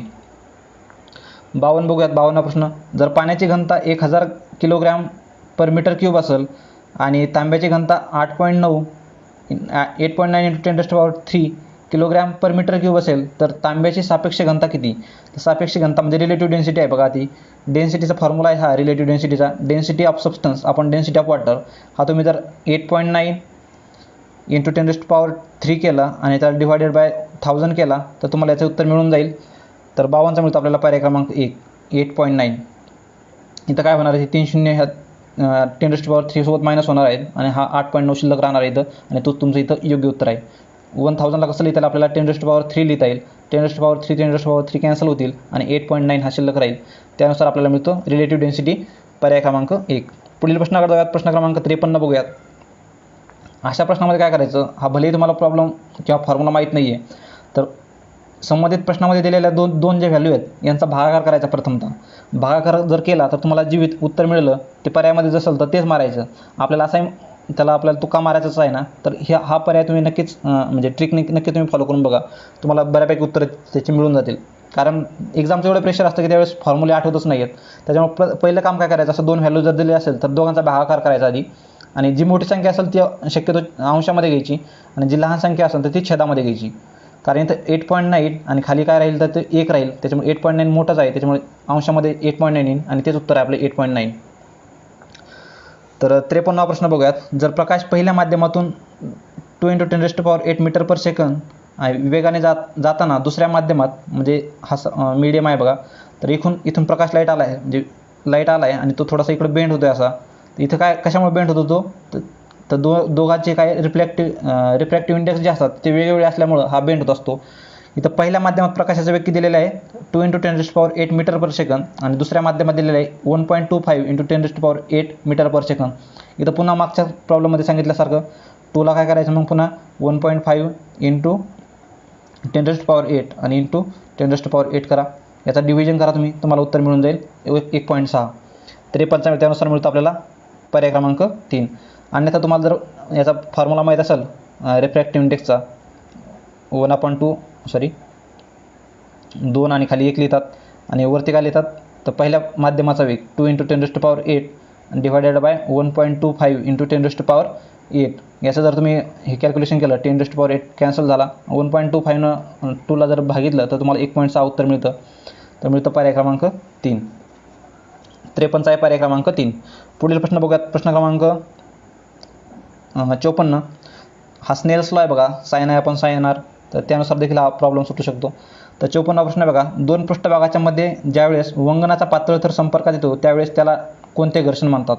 तर पहिल्या आन्सर याचं वंगण घर्षण किंवा ग्रीजी फ्रिक्शन दिलं होतं, पण दुसऱ्या आन्सर कीमध्ये याचं I1 उत्तर कॅन्सल केलेलं आहे. पण याचं उत्तर हे वंगण घर्षणच हवं होतं. कारण 2 माध्यमामध्ये म्हणजे गाडीच्या आखामध्ये ज्यावेळेस आपण वंगण घालतो तर त्यावेळेस तुम्हाला माहीत असेल बघा ती काय, तर ती वंगणावरच तो आग जो काय तो घासत असतो, त्यामुळे त्याला वंगण फ्रिक्शन आपण किंवा ग्रीजी फ्रिक्शन देखील त्याला म्हणू शकतो. तर सेकंड कीनुसार हा I1 हा प्रश्न कॅन्सल केलेला आहे. पुढील प्रश्नाकडे जाऊयात. 55 प्रश्न बघूयात. एका माणसाला 25 किलो वजनाची बॅग 5 मीटर उंचीवर नेण्यास 30 सेकंद लागतात, तर त्या माणसाने वापरलेली शक्ती पॉवर किती आहे ती काढायची आपल्याला इथं. तर पॉवरचा फॉर्म्युला माहीत असेल तुम्हाला तर उत्तमच आहे, नसेल तर मग काय असे प्रश्न शक्यतो स्किप करणं किंवा त्यालाच म्हणजे 25 × 5 म्हणजे याचा काय फॉर्म्युला आहे तर पॉवर इज म्हणजे कार्य करण्याचा दर म्हणजे शक्ती असते, वर्क अपॉन टाईम. पण वर्कचा पुन्हा काय फॉर्म्युला आहे तर वर्क इज फोर्स × डिस्प्लेसमेंट आहे. पण फोर्सचं पुन्हा काय येतं mg येतो, त्याचा मास × ग्रॅव्हिटी येतो. म्हणजे याचा फायनल फॉर्म्युला कसा होईल मग P इज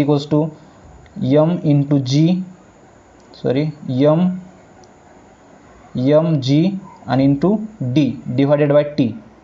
याचं जर तुम्ही पूर्ण सॉल्व केलं, m म्हणजे काय मास दिलेलं आहे त्यांनी आपल्याला 25 × जी किती दिलेलं आहे 9.8, सर्वांनाच माहीत असतो 9.8 आणि डिस्प्लेसमेंट किती झाले तर ते 5 मीटर उंचीवर नेण्याचं आहे आपल्याला त्याला.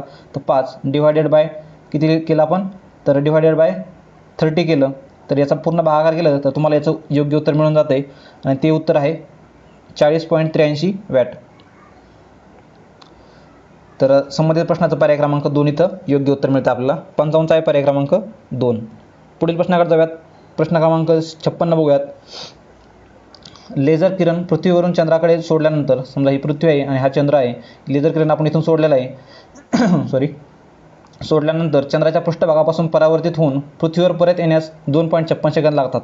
इथून सोडला आणि त्याला परत यायचं आहे तर त्याला 2.56 सेकंद लागतात, म्हणजे जाऊन येण्यासाठी 2.56 सेकंद लागतात. तर चंद्राच्या पृथ्वीभोवतीच्या परिभ्रमण कक्षेची त्रिज्या किती, तर हे अंतर किती आहे विचारलं त्यांनी आपल्याला सरळ, कारण हा चंद्र आहे तो आपल्या पृथ्वीभोवती परिभ्रमण करणार आहे आणि ती त्रिज्या आहे, म्हणजे ह्याचं चंद्राचं आणि पृथ्वीचं अंतर विचारलेलं आहे त्यांनी.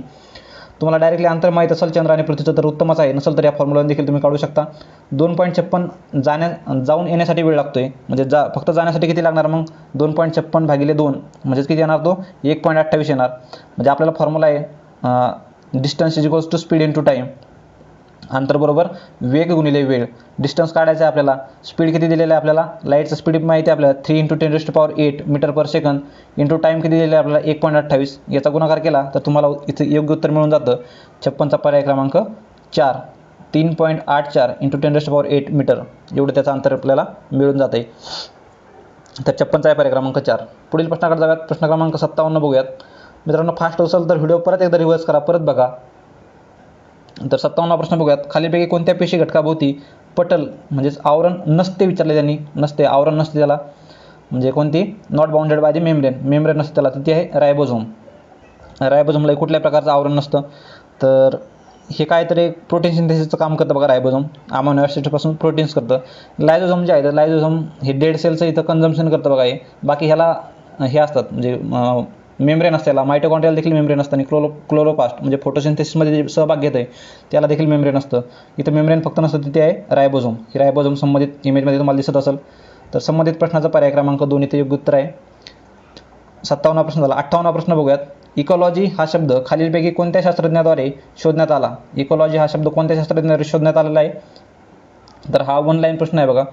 तर हे फॅक्च्युअल डेटा आहे, हा माहीत असणं गरजेचं असतं आपल्याला. आणि जरी माहीत नसेल ना, थोडंसं पर्यायाचा अभ्यास करायचा. मग चार्ल्स क्रिब आहे, E.G. टॅन्सली आहे आणि हा पर्याय बघा थोडासा ऑड वाटतो आहे आपल्याला, ह्याचं पूर्ण नाव दिलेलं आहे. मग शक्यतो काय करायचं, असा डिटेल दिलेला किंवा पूर्ण नाव दिलेला पर्याय मारायचा, अर्नस्ट हेनरिच हॅकेल, आणि तोच पर्याय इथं योग्य आहे. 58चा आहे पर्याय क्रमांक 2. 59 प्रश्न बघूयात. युकॅरियोटिक पेशी संदर्भात गुणसूत्र जनुकीय साहित्य DNA संबंधित खालील विधानांचा विचार करा. युकॅरियोटिक पेशींसंबंधित DNA जे आहेत त्या संबंधित काही विधानं दिलेली आहेत त्यांनी, तर त्याबद्दल बघूयात आपण. युकॅरियोटिक पेशीतील गुणसूत्रामध्ये DNA साहित्य DNA सोबत हिस्टोन लघु प्रथिने संलग्नित असतात.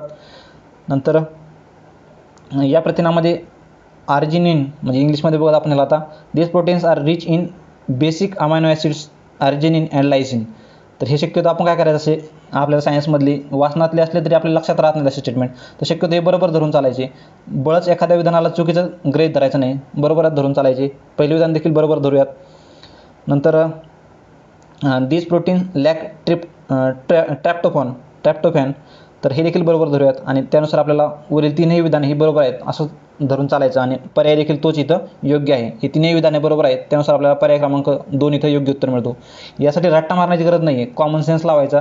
शक्यतो कोणत्याही अशा विधानाला पॉझिटिव्ह स्टेटमेंटला म्हणजे त्याला आपण चुकीचं ठरवायचं नाही, त्याला बरोबर गृहीत धरून चालायचं आणि वरीलपैकी सर्व त्याच्यानुसार आपल्याला इथं योग्य उत्तर मिळतं आहे. 60वा प्रश्न बघूयात आता. खालीलपैकी कोणती प्रक्रिया श्वसन प्रक्रियेत अंतर्भूत नाही, तर ही फॅक्च्युअल डेटा आहे. केल्विन सायकल जी आहे तर केल्विन सायकल ही फोटोसिंथेसिस संबंधित आहे, ही श्वसन प्रक्रिया संबंधित येत नाही ती. बाकी ह्या ग्लायकोलिसिस, सायट्रिक ॲसिड सायकल आणि इलेक्ट्रॉन ट्रान्सपोर्ट चेंज आहे तर ह्या श्वसनक्रिया संदर्भात आहेत. फक्त 60चा पर्याय क्रमांक 1 जो आहे तर तो केल्विन सायकल ही श्वसनक्रिये संबंधित येत नाही, म्हणजे कोणती रिस्पायरेटरी प्रोसेस संबंधित नाही आहे ती. 61वा प्रश्न बघूयात. पोलिओ हा विषाणूजन्य आजार आहे. पोलिओ हा प्रश्न कॅन्सल केलेला आहे, कारण इथं काय झालं आहे की ऑप्शनच नाही आहे त्याचा. हा विषाणूजन्य आजार DNA विषाणूमुळे होत नाही, तर तो RNA होतो. तर RNA विषाणूमुळे होता हा, त्याच्यामुळे ए चुकीचं आहे. आपल्याला बरोबर विचारलं आहे, म्हणजे ए इलिमिनेट करा. ए इलिमिनेट. याच बी आणि सी मध्ये आणि सी आणि डीमध्ये निवडायचे, पण खालचे तीनही विधान हे बरोबर आहेत. म्हणजे पर्याय क्रमांक आपल्याला बी सी डी असा हवा होता, पण तसा पर्याय नसल्यामुळे काय झालं, आयोगाकडून हा प्रश्न कॅन्सल केला गेलेला आहे. तर याचं आधी उत्तर 2 दिलं होतं, पण नंतर ऑब्जेक्शन घेतल्यामुळं कारण आता पोलिओचे भारतातून निर्मूलन झालेले आहे हे बरोबर आहे, पण अगोदर आयोगाने हे चूक दिलं होतं. पण पोलिओचे निर्मूलन पूर्णपणे झालेलं आहे हे बरोबर आहे. पल्स पोलिओ कार्यक्रम भारतामध्ये कधी राबवला तर 95मध्ये राबवला हे देखील बरोबर आहे. आणि पोलिओ मायलेटिसला सर्वसाधारणपणे पोलिओ म्हणतात. पोलिओ मायलेटिस हे त्याचं सायंटिफिक नाव आहे, त्यालाच पोलिओ म्हणतात हे देखील बरोबर आहे. बी सी डी असा पर्याय असणं गरजेचं होतं. आता आपल्याला 27 मार्च 2014 रोजी WHO आहे, वर्ल्ड हेल्थ ऑर्गनायझेशन जे आहे, तर जिनेव्हा इथे हेडक्वार्टर आहे तिचं, तर त्या WHO आपल्याला हे पोलिओ फ्री स्टेटस दिलेलं आहे, म्हणजे पोलिओ फ्री देशाचा दर्जा दिलेला आहे त्यांनी. त्यामुळे 14ला आपण पोलिओ फ्री झालेलो आहोत. आणि शेवटचा रुग्ण जो आहे तो आपल्याला 2011मध्ये सापडला होता, 2011मध्ये. त्यानुसार काय मिळतं आपल्याला बी सी डी, पण असा पर्याय नसल्यामुळे काय केलं आयोगानं, हे उत्तर प्रश्न कॅन्सल केलेलं आहे. अन्यथा याचं उत्तर बी सी डी हे उत्तर पाहिजे होतं त्याचं. 62वा प्रश्न बघूयात. मानवाच्या पोटामध्ये कोणते जठररस स्रावतात? जठररस म्हणजे काय म्हणते, juices are secreted, gastric juices are secreted. तर आपल्या स्टमकमध्ये कोणते कोणते ज्यूस सापडतात, तर ते पेप्सिन आणि HCl हायड्रोक्लोरिक ॲसिड. पेप्सिन आणि हायड्रोक्लोरिक ॲसिड 62चा आहे पर्याय क्रमांक 3. हे भस्के सरांच्या पुस्तकामध्ये देखील तुम्हाला मिळून जाईल ही गोष्ट. तर हे आहेत पर्याय क्रमांक 3, 62-3. 63वा प्रश्न बघूयात. सस्तन प्राण्याच्या हृदयामध्ये होणारा रक्ताभिसरणाचा क्रम, तर हे सर्वांनाच माहिती आता आहे, राईट ऑरिकल आहे, हे राईट व्हेंट्रिकल आहे. म्हणजे इथून रक्त येते, ह्यात खाली जातं, पुन्हा इकडं पाठवलं जातं फिल्टरसाठी, पुन्हा येणार आहे ह्याच्यामध्ये म्हणजे लेफ्ट ऑरिकलमध्ये, आणि लेफ्ट ऑरिकलमधून लेफ्ट व्हेंट्रिकलमध्ये जाणार. म्हणजे असा पर्याय जर बघितला आपण तर 63चा मिळतो आपल्याला पर्याय क्रमांक 3. 63चा मिळतो आपल्याला पर्याय क्रमांक 3, BDAC. तर 64वा प्रश्न बघूयात. खालीलपैकी कोणती पायरी श्वासोच्छवास प्रक्रियेतील नाही? श्वासोच्छवास प्रक्रियेतील कोणती पायरी नाही आहे? तर हा खूपच फॅक्च्युअल प्रश्न आहे बघा. फ्रुक्टोज 1,6 डायफॉस्फेट, फ्रुक्टोज 6 फॉस्फेट ही श्वासोच्छवास प्रक्रियेतील पायरी नाही आहे ती. आता ह्याच्यामध्ये तुम्हाला डिटेल एक्सप्लेनेशन देऊन काही फायदा नाही आहे, तुम्ही एवढं लक्षातही ठेवू शकत नाही आहे. त्याच्यामुळं असे प्रश्न शक्यतो स्किप करत चालायचे, किंवा थोडंसं जे डिटेल दिलेलं आहे किंवा त्यात खूप जास्त माहिती दिलेली आहे असे पर्याय मारायचे, किंवा थोडंसं लांबके पर्याय जे असतात ते मारायचे. अजूनही बऱ्यापैकी प्रश्नामध्ये तो तुमचा एक तुक्का हा बरोबर ठरतो तिथं. तर 64चा आहे पर्याय क्रमांक 2. 65वा प्रश्न बघूयात. कॅल्शियम ऑक्साईडची स्टेबल ऑक्टेट मिळवण्यासाठी, तर कॅल्शियम ऑक्टेट, कॅल्शियमचा अणुक्रमांक किती आहे? ॲटॉमिक नंबर तो आहे 20. याचं इलेक्ट्रॉनिक कॉन्फिगरेशन जर बघितलं आपण तर त्याचं 2, 8, 8 आणि शेवटच्या कक्षामध्ये पुन्हा 2 येतील. SPDF असं इलेक्ट्रॉनिक कॉन्फिगरेशन जे असतं तर त्यानुसार. आणि ऑक्सिजनचं जर बघितलं आपण, ॲटॉमिक नंबर किती आहे ऑक्सिजनचा? तर तो आहे 10. त्याच्यामध्ये कसं कॉन्फिगरेशन आहे? 2 आणि 6 आहे, 8 अणुक्रमांक आहे त्याचा. तर यानुसार जर बघितलं आपण काय इथं ह्याच्याकडे 2 शिल्लक राहतात आणि ऑक्सिजनला 2 कमी पडतात. 2 आणि 6 आहे त्याचं, 8 नंबर आहे याचा. तर त्यानुसार जर बघितलं आपल्याला तर काय मिळते, याला 2 कमी पडतात आणि ह्याच्याकडे किती आहेत? 2 जास्त आहेत. म्हणजे 2 आणि 6 आहे. ह्याला ऑक्टेट कंप्लीट करण्यासाठी याला काय 2 घ्यावे लागणार आहेत अजून. म्हणजे 2 आणि 8 होईल ऑक्सिजन, आणि ह्याचा पण काय होईल, हा शेवटचा गेल्यामुळे 2, 8, 8 होईल. दोघांचे ऑक्टेट कंप्लीट होतील. म्हणजे कॅल्शियम अणूकडून 2 इलेक्ट्रॉन ऑक्सिजनच्या अणूस जातील, हे विधान बरोबर आहे. 65च्या त्यानुसार आपल्याला पर्याय क्रमांक 1 इथं योग्य उत्तर मिळतोय. पर्याय क्रमांक 1. 66वा बघूयात. 32 ग्रॅम मिथेन रेणू वस्तुमान 16 ग्रॅम पर मोल आणि 192 ग्रॅम ऑक्सिजन रेणू वस्तुमान 32 ग्रॅम प्रतिमोल एकत्र मिसळले. हे 2 वायू जर एकमेकांशी रासायनिक अभिक्रिया करत नसतील तर मिथेनचे वायू मोल फ्रॅक्शन किती? तर हा खूप कॅल्क्युलेशनचा प्रश्न आहे बघा. याच्यामध्ये डायरेक्टली उत्तर सांगतो मी तुम्हाला. 66चा आहे पर्याय क्रमांक 1. तर याच्यामध्ये मिथेनचा फॉर्म्युला माहीत असणं गरजेचं आहे तुम्हाला. मग याच्यामध्ये मिथेनचं 32 ग्रॅम दिलेले आहेत त्यांनी, आणि 192 ग्रॅम हे ऑक्सिजनचे दिलेले आहेत. या दोघांचं कॉम्पिटिशन जर केलं त्याच्यानुसार मग आपल्याला 32चा एका ग्रॅमचं हे 16, एका रेणूचं आहे 16 ग्रॅम, मग यानुसार 32 ग्रॅमचं काढावे लागेल. त्यानुसार आपले 66चा पर्याय क्रमांक 1 इथं योग्य उत्तर मिळून जाईल. 67वा प्रश्न बघूयात. याच्यावर देखील वारंवार प्रश्न विचारला जातो. डायमंड, ग्रॅफाईट, तर याच्यावर प्रश्न विचारला जातो, त्याच्यामुळे हे देखील तुम्हाला बेसिक माहीत असणं गरजेचं आहे याच्याबद्दल. तर खालील दिलेल्या विधानांपैकी कोणते विधान बरोबर आहे? हिरा हा विद्युत दुर्वाहक आहे, बरोबर आहे, कारण याच्यामध्ये फ्री इलेक्ट्रॉन नसतात. पूर्ण इलेक्ट्रॉन हे जॉईंट असतात एकमेकांसोबत बॉन्डने, तर त्याच्यामुळं हे विधान बरोबरच आहे. नंतर ग्रॅफाईटमध्ये द्विमितीय पत्रकासारखी संरचना असते, बरोबर आहे. ग्रॅफाईट विद्युत वाहक आहे, याच्यामध्ये फ्री इलेक्ट्रॉन असल्यामुळे हा विद्युत वाहक आहे. आणि खडकाला भोग पाडायला हिरा वापरतात, हे देखील बरोबर आहे. तर 67 जर बघितलं आपल्याला तर वरील सर्व विधाने ही बरोबर मिळतात, त्याच्यामुळे पर्याय क्रमांक 1 इथं योग्य ठरतोय. 68वा प्रश्न बघूयात. कोणाची आयनन म्हणजे ऊर्जा ही सर्वात जास्त आहे. आयनन ऊर्जा म्हणजेच काय तर ती आयोनायझेशन एनर्जी. आयोनायझेशन एनर्जी म्हणजे काय असते तर शेवटच्या कक्षेमधला जो इलेक्ट्रॉन आहे तर तो काढण्यासाठी लागणारी एनर्जी, तर त्याला आयोनायझेशन एनर्जी म्हणतात. तर ती आयोनायझेशन एनर्जी कोणाची जास्त आहे असं विचारलं त्यांनी, तर ती आहे Mg2+ची. आता Mg2+ची आयोनायझेशन एनर्जी जास्त कशी आहे, समजा हा इलेक्ट्रॉन आहे आपला न्यूक्लियस आहे आणि शेवटी ते असं बाहेर त्याच्या कक्षा फिरतात. समजा ह्याच्या कक्षा सुरुवातीच्या कक्षेमध्ये 2 आहेत, नंतर इथं समजा 1 इलेक्ट्रॉन होता आणि हा 1 इलेक्ट्रॉन समजा 2 इलेक्ट्रॉन दुसऱ्या कक्षात देखील हा न्यूक्लियस जो आहे तर हा सर्व इलेक्ट्रॉनना आपल्याकडे म्हणजे हा पॉझिटिव्ह चार्ज आहे, बाकी सगळे निगेटिव्ह चार्ज आहेत. तर पॉझिटिव्ह निगेटिव्ह काय करतात एकमेकांकडे आपल्याला ओढून घेतात. आता हा 4मध्ये म्हणजे एकट्या न्यूक्लियसला ह्या 4ला ओढणं थोडंसं अवघड आहे, पण यातला एखादा निघून गेला म्हणजे याला काय करायचं आता फक्त 3 इलेक्ट्रॉनलाच आपल्याकडे ओढायचे. म्हणजे 3 इलेक्ट्रॉनना तो 4 इलेक्ट्रॉनपेक्षा काय जास्त क्षमतेने ओढू शकतो. म्हणजे हा जेवढा जास्त क्षमतेने ओढन तेवढी हा इलेक्ट्रॉनला आपल्याला इथून काढण्यासाठी एनर्जी ही जास्त लागणार आहे. Mg2+ म्हणजेच काय तर यानं 2 इलेक्ट्रॉन ऑलरेडी गमावलेले आहेत. म्हणजे हे 2 इकडचा 1 आणि इकडचा 1 इलेक्ट्रॉन गेलेला आहे ऑलरेडी. म्हणजे फक्त ह्या 2 इलेक्ट्रॉनलाच त्याला आपल्याकडे ओढायचं आहे आणि 2 इलेक्ट्रॉनला तो अजून शक्तीने म्हणजे अजून ताकदीने तो आपल्याकडे ओढून ठेवणार आहे. आणि ह्या 2 इलेक्ट्रॉनला काढण्यासाठी त्याच्यामुळे काय आयोनायझेशन एनर्जी जी आहे ती जास्त लागणार आहे. त्याच्यामुळे Mg2+ हे त्याचं योग्य उत्तर आहे. तर 69वा प्रश्न बघूयात.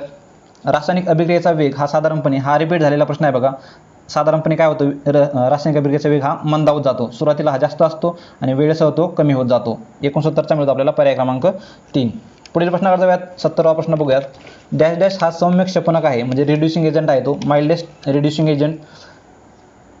तर तो कोणता आहे, तो आहे NaBH4.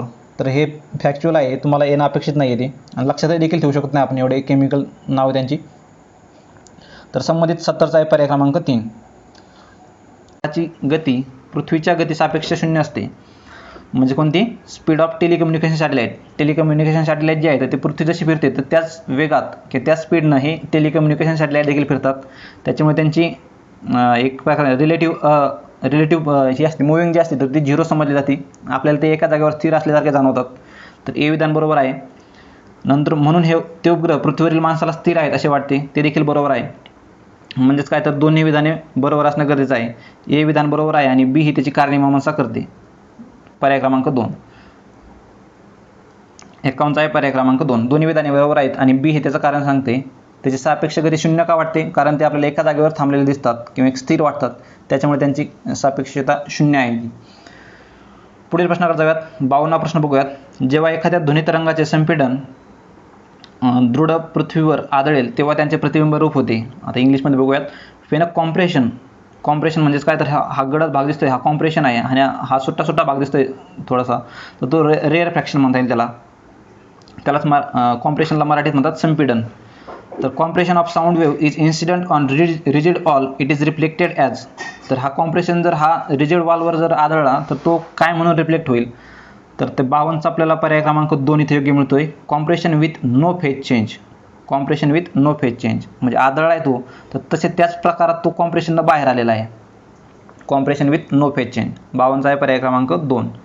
पुढील प्रश्नाकडे जाऊयात. प्रश्न क्रमांक 53 बघूयात. खालील विधाने विचारात घ्या. मृत प्राणी अथवा वनस्पती यांच्यामध्ये कार्बन 14 ते कार्बन 12 यांचे गुणोत्तर बदलत असते. बरोबर आहे.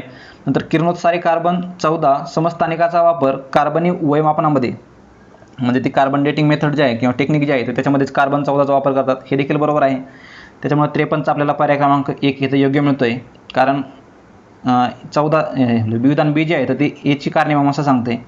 विधान ए सत्य आहे आणि बी विधानाची कार्यमीमांसा करते. त्याच्यामुळे 53चा आपल्याला पर्याय क्रमांक 1 इथे योग्य मिळतो. पुढील प्रश्नाकडे जाऊयात. 54वा प्रश्न बघूयात. थॉम्सनच्या अणुप्रतिकृतीवरून खालीलपैकी कोणते गुणधर्म स्पष्ट समजतात. थॉम्सनची प्रतिकृती काय सांगत होती, तर अशी ही वॉटरमेलनसारखी किंवा टरबुजासारखी सांगत होती. त्याच्यामध्ये कसं ते निगेटिव्ह चार्ज त्यानं बियाप्रमाणे दाखवले होते. तर एक प्रकारे काय दाखवते, तो पॉझिटिव्ह चार्ज आणि निगेटिव्ह चार्ज दाखवतोय, म्हणजेच काय एक प्रकारे स्टेबिलिटी येते त्याला तिथं त्या ॲटमला. त्यानुसार आपल्याला 54चा जर बघितला आपण तर एक प्रकारे अनुचित तटस्थता किंवा न्यूट्रॅलिटी मिळते आपल्याला त्याला तिथं. ओव्हरऑल न्यूट्रॅलिटी, कारण न्यूट्रल होतात, पॉझिटिव्ह निगेटिव्ह चार्ज इक्वल असल्यामुळे ते ॲटमची एक ओव्हरऑल न्यूट्रॅलिटी मिळते. 54चा मिळतो पर्याय क्रमांक 1.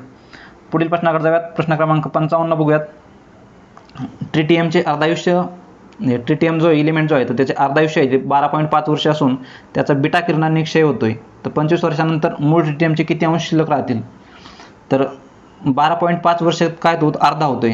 तर मग 12.5च्या जर डबल केला आपण तर तो 25 होतोय. तर मग अर्ध्याच्या अजून अर्धा करायचा आहे म्हणजेच किती राहणार तो 0.25 राहणार. त्याच्यामुळे 55चा आपल्याला पर्याय क्रमांक 3 इथं योग्य मिळतोय. पुढील प्रश्नाकडे जाऊयात. 56वा प्रश्न. 300 वॅटचे एक धुलाई मशीन प्रतिदिन 1 तास चालवले जाते. जर एका युनिटचा दर हा 3 रुपये असेल तर मार्च महिन्यामध्ये त्या मशीनसाठी वापरलेल्या विजेचा खर्च किती येतो?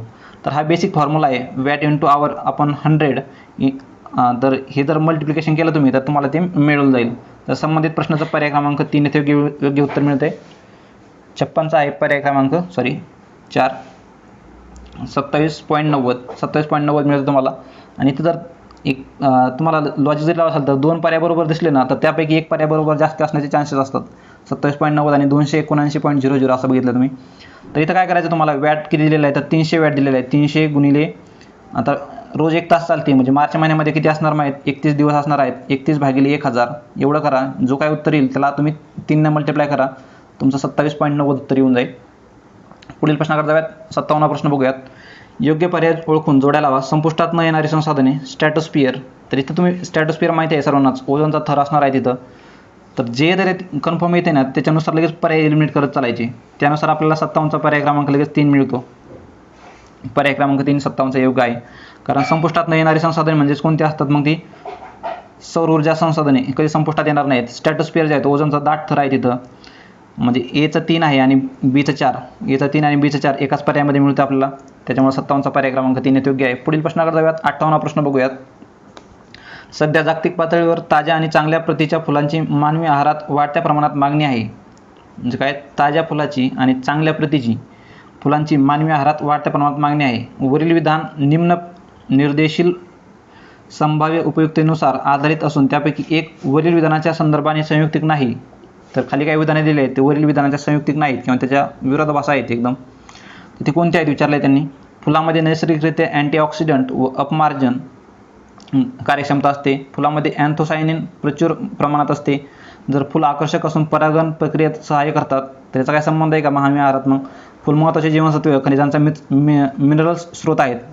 हे सर्व विधाने वरील सांगितल्याप्रमाणे मानवी आहाराला उपयुक्त ठरतात. पण हे परागकणाचा काही मानवाच्या आहारात काही संबंध येत नाही. त्याच्यामुळे विधान 3 हे चुकीचं ठरतं आहे. त्याच्यामुळेच 58चा पर्याय क्रमांक 3 आपल्याला इथे योग्य मिळतो. पुढील प्रश्नाकडे जाऊयात. 59वा प्रश्न बघूयात.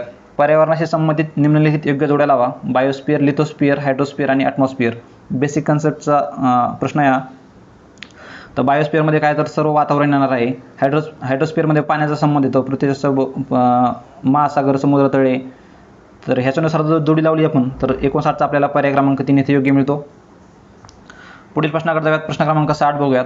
खालीलपैकी डॅश डॅश कृत्रिम प्रक्रियेमध्ये अलैंगिक जननाद्वारे योग्य खोड आणि आवश्यक मुळाद्वारे प्रजनन केल्या जाते.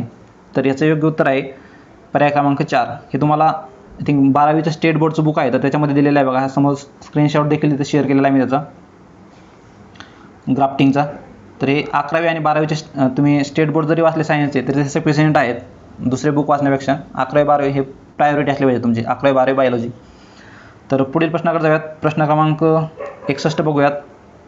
खालील जोड्या जुळवा. योग्य पर्याय निवडा तिथं. अरिस्टॉटल, थिओफ्रास्ट, हिपोक्रेट्स आणि ग्रेगर जॉन मेंडल.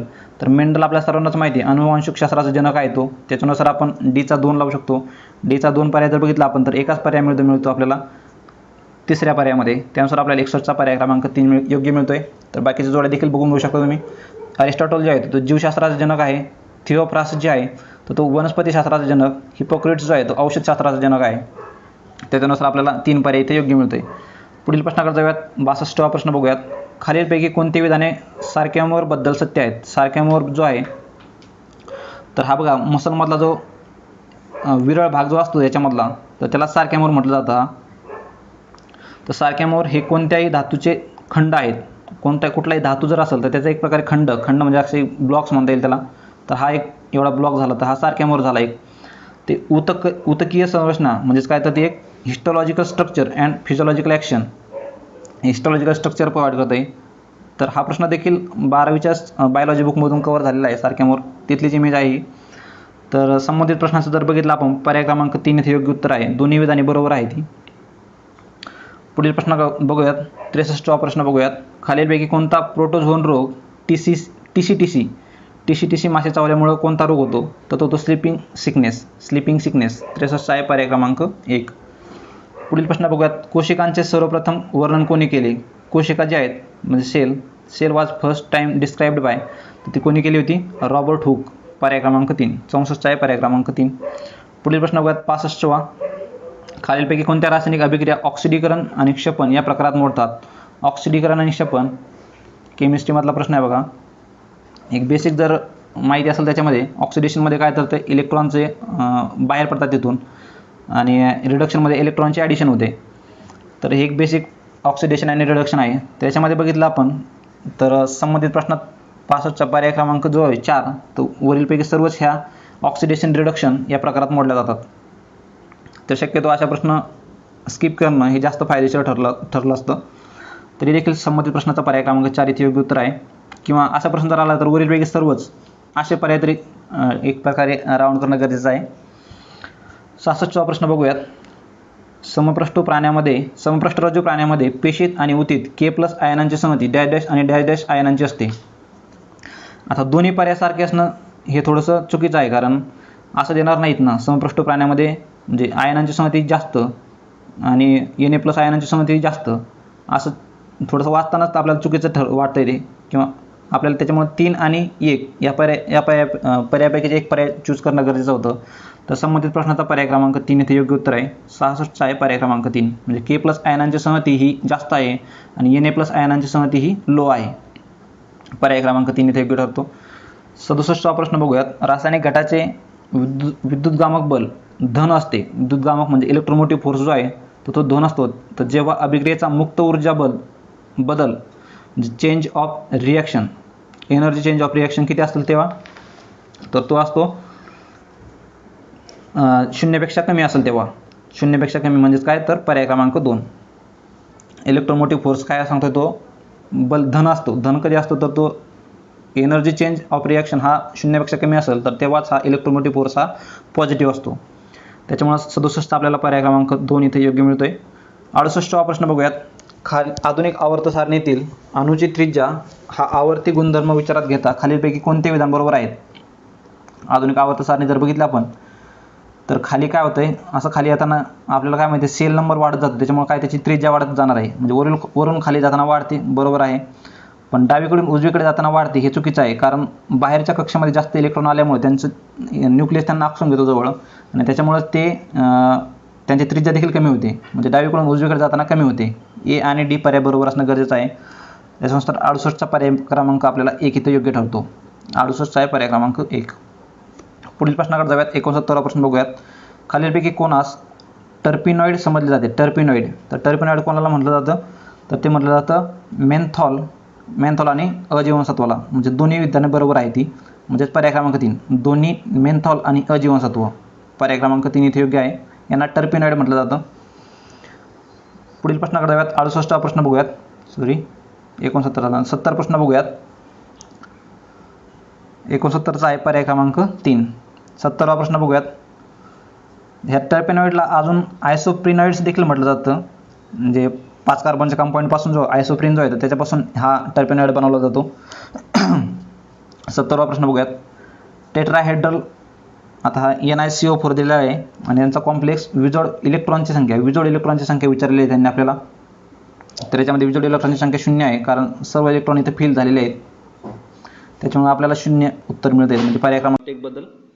तर पहिला प्रश्न असा आहे, उपग्रहामध्ये अंतराळवीर म्हणजे जो ॲस्ट्रॉनॉट असतो हा वजनरहित वेटलेस अवस्था अनुभवतो, तर त्याच्यामागील कारणे काय आहेत असं विचारलेलं त्यांनी. तर कारणे दिलेली त्यांनी. उपग्रहाच्या आतील पृष्ठभागाकडून अंतराळवीरावर प्रयुक्त होणारे बल हे 0 असते. आणि दुसरा ऑप्शन दिलेला आहे त्यांनी, तर अंतराळवीर व उपग्रहाचा पृष्ठभाग एकमेकाकडे आकर्षले जातात. थर्ड ऑप्शन जो आहे तो, अंतराळवीर हा कोणत्याही गुरुत्वीय बलाने आकर्षला जात नाही. आणि ड ऑप्शन जो आहे तो, वरीलपैकी कोणतेही नाही. तर व्यवस्थित विचार करा याच्यावर. काय वाटतं तुम्ही मला कमेंटमध्ये कमेंट बी करू शकता. पण मी सांगून टाकतो डायरेक्टली, कारण हा लाईव्ह सेशन नाही त्याच्यामुळे तुमचं कमेंट मला लेट येतील. तर याचा जो आहे फक्त डी जो ऑप्शन आहे तर तो इथं योग्य आहे. फक्त ड म्हणजे वरीलपैकी कोणतेही योग्य नाही. बघा मग आता ह्याचाच आपल्याला दुसऱ्या प्रश्नासाठी कसा फायदा करून घेता येईल हेच ॲनालिसिसचं एक महत्त्व असतं. म्हणजे इथं किती 3 स्टेटमेंट दिलेत अ ब क, ते चुकीचे आहेत सर्व. मग काय उपग्रहाच्या वयातील पृष्ठावर अंतराळी प्रयुक्त होणारे बले 0 असते. हा एक तुम्हाला स्टेटमेंट दिला जाऊ शकतो कोणत्या वेगळ्या प्रश्नामध्ये. तर अंतराळवीर हा उपग्रहाचा पृष्ठभाग एकमेकाकडे आकर्षले जातात का असंही विचारलं जाऊ शकतं. तर हे थोडंसं तुम्ही डिटेलमधून बघून घेणे गरजेचं ठरतं आणि त्यालाच तर ॲनालिसिस म्हटलं जातं. तर इथं संबंधित प्रश्नामध्ये योग्य उत्तर जे आहे तर ते ड आहे. फक्त ड, वरीलपैकी कोणतेही नाही. चला पुढचा प्रश्न बघूयात.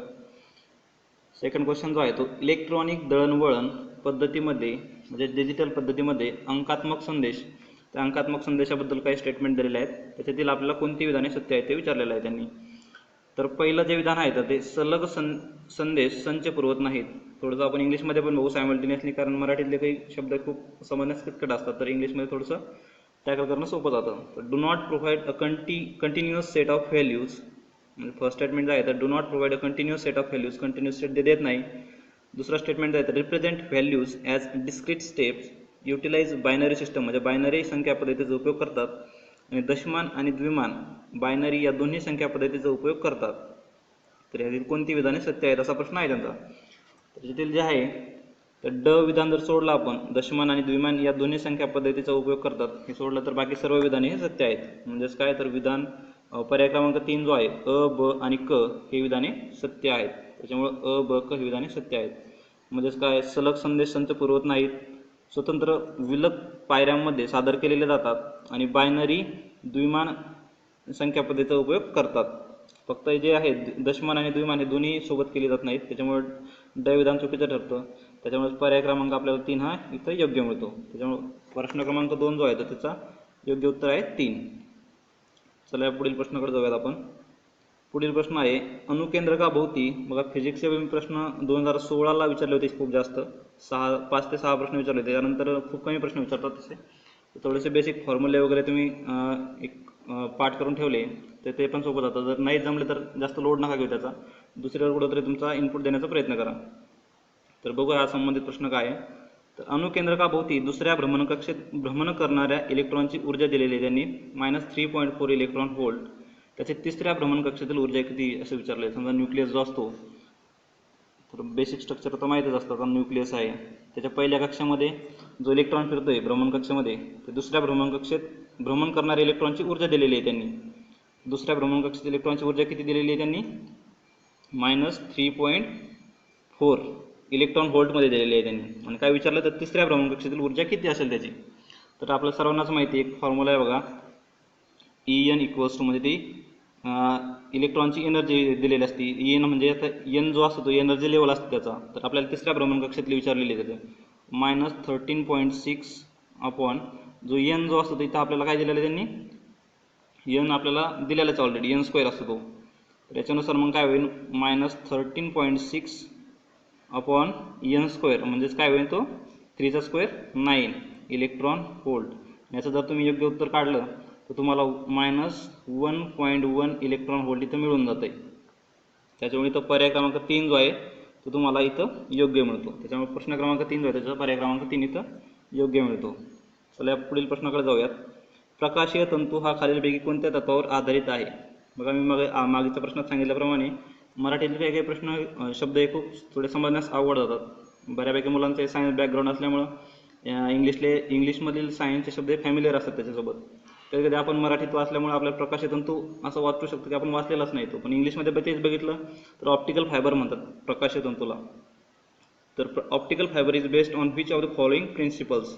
तर सरळ सरळ आपण तर इथं आपल्या सर्वांनाच माहिती आहे ते टोटल इंटरनल रिफ्लेक्शन म्हणजेच काय तर ते प्रकाशाच्या पूर्ण आंतरिक परावर्तनाचे तत्वावरती अवलंबून असतं प्रकाशीय तंतू. त्याच्यामुळे इथं योग्य उत्तर काय ठरवलं त्याचं मग ओनली सी पर्याय क्रमांक 2. चला या पुढील प्रश्नाकडे जाऊयात. त्याच्यामुळे प्रश्न क्रमांक 4 आहे त्याचं योग्य उत्तर आहे तर ते पर्याय क्रमांक 2 आहे. पुढील प्रश्न क्रमांक 5. पुढील विधानांचा विचार करा. आता काही बीटा गॅमा या कणांबद्दल काही दिलेलं आहे त्यांनी स्टेटमेंट्स, त्याच्याबद्दल आपल्याला विचार करायला सांगितलं त्यांनी. तर अविधान सांगतंय ऋणभारित बीटा कण हे धनभारित अल्फा कणांपेक्षा जास्त अंतर्भेद करतात. अंतर्भेद म्हणजे काय, तर पेनिट्रेटिंग पॉवर त्यांनी सांगितले प्रकारे. Beta particles are negatively charge are more penetrating than alpha particles. म्हणजे काय, तर अल्फा पार्टिकलपेक्षा बीटा पार्टिकलचा पेनिट्रेटिंग पॉवर जास्त आहे.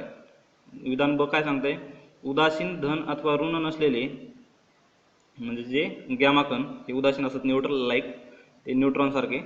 गॅमा कण हे काय असतात, बीटा कणांपेक्षा जास्त अंतर्भेद करतात. एक अंतर्भेदी पेनिट्रेटिंग पॉवर आपल्याला असेंडिंग किंवा डिसेंडिंग ऑर्डर त्याने क्रम विचारलेला आहे त्यांनी. गॅमा किरणांचा कसा असतो, अल्फा किरणांचा किती, बीटा किरणांचा किती, हे सर्व विधानामध्ये तेच सांगितलेलं आहे त्यांनी. अंतर्भेद शक्ती बघा तुम्ही सगळ्या विधानामध्ये दिसून येईल तुम्हाला ते. अंतर्भेद शक्ती, बीटा कणांपेक्षा जास्त अंतर्भेद. तर एकंदरीतच काय, त्यांनी आपल्याला पेनिट्रेटिंग पॉवर विचारलेलं आहे त्यांनी आपल्याला. तर याचं योग्य विधान जर बघितलं आपण, याच्यातली खाली स्टेटमेंट जर वाचून बघितली तर आपल्याला याचं योग्य विधान मिळतं, अ आणि ब विधाने त्रिकालबाधित सत्य आहेत. फक्त अ आणि ब हे त्रिकालबाधित सत्य आहेत. म्हणजेच काय, अ आणि ब ही विधाने सत्य आहेत आणि क विधान जे आहे तर ते चुकीचं आहे. ते क विधान हे चुकीचं आहे. सर्वसाधारण उदासीन कणांची म्हणजे जे धन किंवा ऋण नसलेली अंतर्भेद शक्ती अत्युच्च असते, हे स्टेटमेंट चुकीचं आहे त्यांचं. त्याच्यामुळे योग्य उत्तर मिळतं आपल्याला 5चं, तर ते 1. अ आणि ब ही त्रिकालबाधित सत्य आहेत. चला नेक्स्ट क्वेश्चनकडे जाऊयात. पुढील प्रश्न क्रमांक 6. दोन वस्तूंच्या अप्रत्यक्ष धडकेच्या दरम्यान खालीलपैकी कोणत्या बाबीचे संवर्धन होईल. म्हणजे during the inelastic collision between two bodies which of the following quantities always remain conserved. म्हणजे लाईक एनर्जी कशी ही कन्झर्व्ड राहते संपूर्ण, म्हणजे गतीची काय होणार, ती स्थितीमध्ये जाणार, स्थितीची गतीमध्ये येणार, पण संपूर्ण ऊर्जा आहे तर ती कॉन्स्टंट राहिली जाते. इथं तसं त्याच प्रकारे विचारलं त्यांनी की दोन गाड्याची धडक झाली समजा, तर त्याच्यामध्ये खालीलपैकी कोणती घटना आहे किंवा कोणती क्वांटिटी आहे ती कन्झर्व्ड राहील, ती सारखीच राहणार आहे. तर आपण व्यवस्थित पर्याय बघितले सगळे तर आपल्याला त्याचं योग्य मिळून जातं टोटल लिनियर मोमेंटम. पर्याय क्रमांक 3. म्हणजे त्याला काय म्हणतात मराठीत, संपूर्ण एकरेषीय ऊर्जा. चला पुढील प्रश्नाकडे जाऊयात. प्रश्न क्रमांक 7. कोणत्या जनुकीय रूपांतरित पिकामध्ये जनुकीय अभियांत्रिकी तंत्राने अजीवनसत्व निर्माण करणारी 3 जनुके घातली आहेत. बघा करंट अफेअरचा पण प्रश्न म्हणता येईल आपल्याला, कारण मागच्या वर्षी म्हणजे 2018-17 खूप न्यूजमध्ये होतं, मोस्टली 18मध्येच होतं. तर त्याच्यामध्ये काय विचारलं त्यांनी, म्हणजे संकरित कोणामध्ये केले ती जीवनसत्व वगैरे टाकून, तर ते गोल्डन राईस जो आहे तर त्याच्यामध्ये त्यांनी जीवनसत्व आणि बाकीचे काही मिनरल्स पण आहेत, जे त्याच्यात आयर्न वगैरे सारखे मिनरल्स आहेत ते पण त्यांनी त्याच्यात इन्क्लूड केलेले आहेत. ते कशामध्ये केलेले आहेत, गोल्डन राईस म्हणजेच काय, तर तो सुवर्ण तांदूळ मराठीमध्ये, इंग्लिशमध्ये तो गोल्डन राईस. याच्यामध्ये काय टाकले त्यांनी, अजीवनसत्व निर्माण करणारी जनुके घातलेली आहेत. चला या पुढील प्रश्न बघा. प्रश्न क्रमांक 8. नाकतोडा या कीटकाच्या नर आणि मादीमध्ये किती सहलग्नता गट असतात. थोडंसं रट्टा मारण्याचं काम आहे बघा ते. आज नाकतोडा विचारलं, उद्या बेडूक, झुरळ असं काही विचारलं जाऊ शकतं त्यांनी. जेवढे आपल्याला सोर्सेस स्टेट बोर्डमध्ये भेटतील तेवढे आपण पाठ करणं आपलं काम आहे गरजेचं, ते करून ठेवा. पण काही प्रश्न हे म्हणजे अटेम्प्ट न करण्यासाठीच दिलेले असतात एवढं, सगळेच प्रश्न हे अटेम्प्ट करण्यासाठी नसतात. आणि शक्यतो जे स्टॉपर्स वगैरे आहेत त्यांचं पण असं तुम्ही बघितलं इंटरव्ह्यू वगैरेच, तर त्यांची पण ही स्किल असते.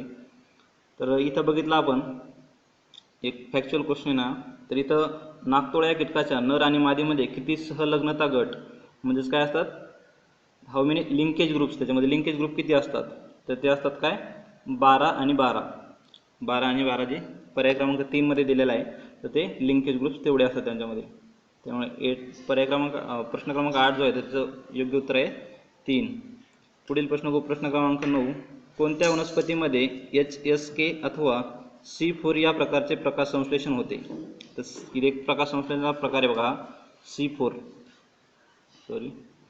जो आहे तर C4 हे प्रकाश संश्लेषण कोणामध्ये होतं असं विचारलं त्यांनी.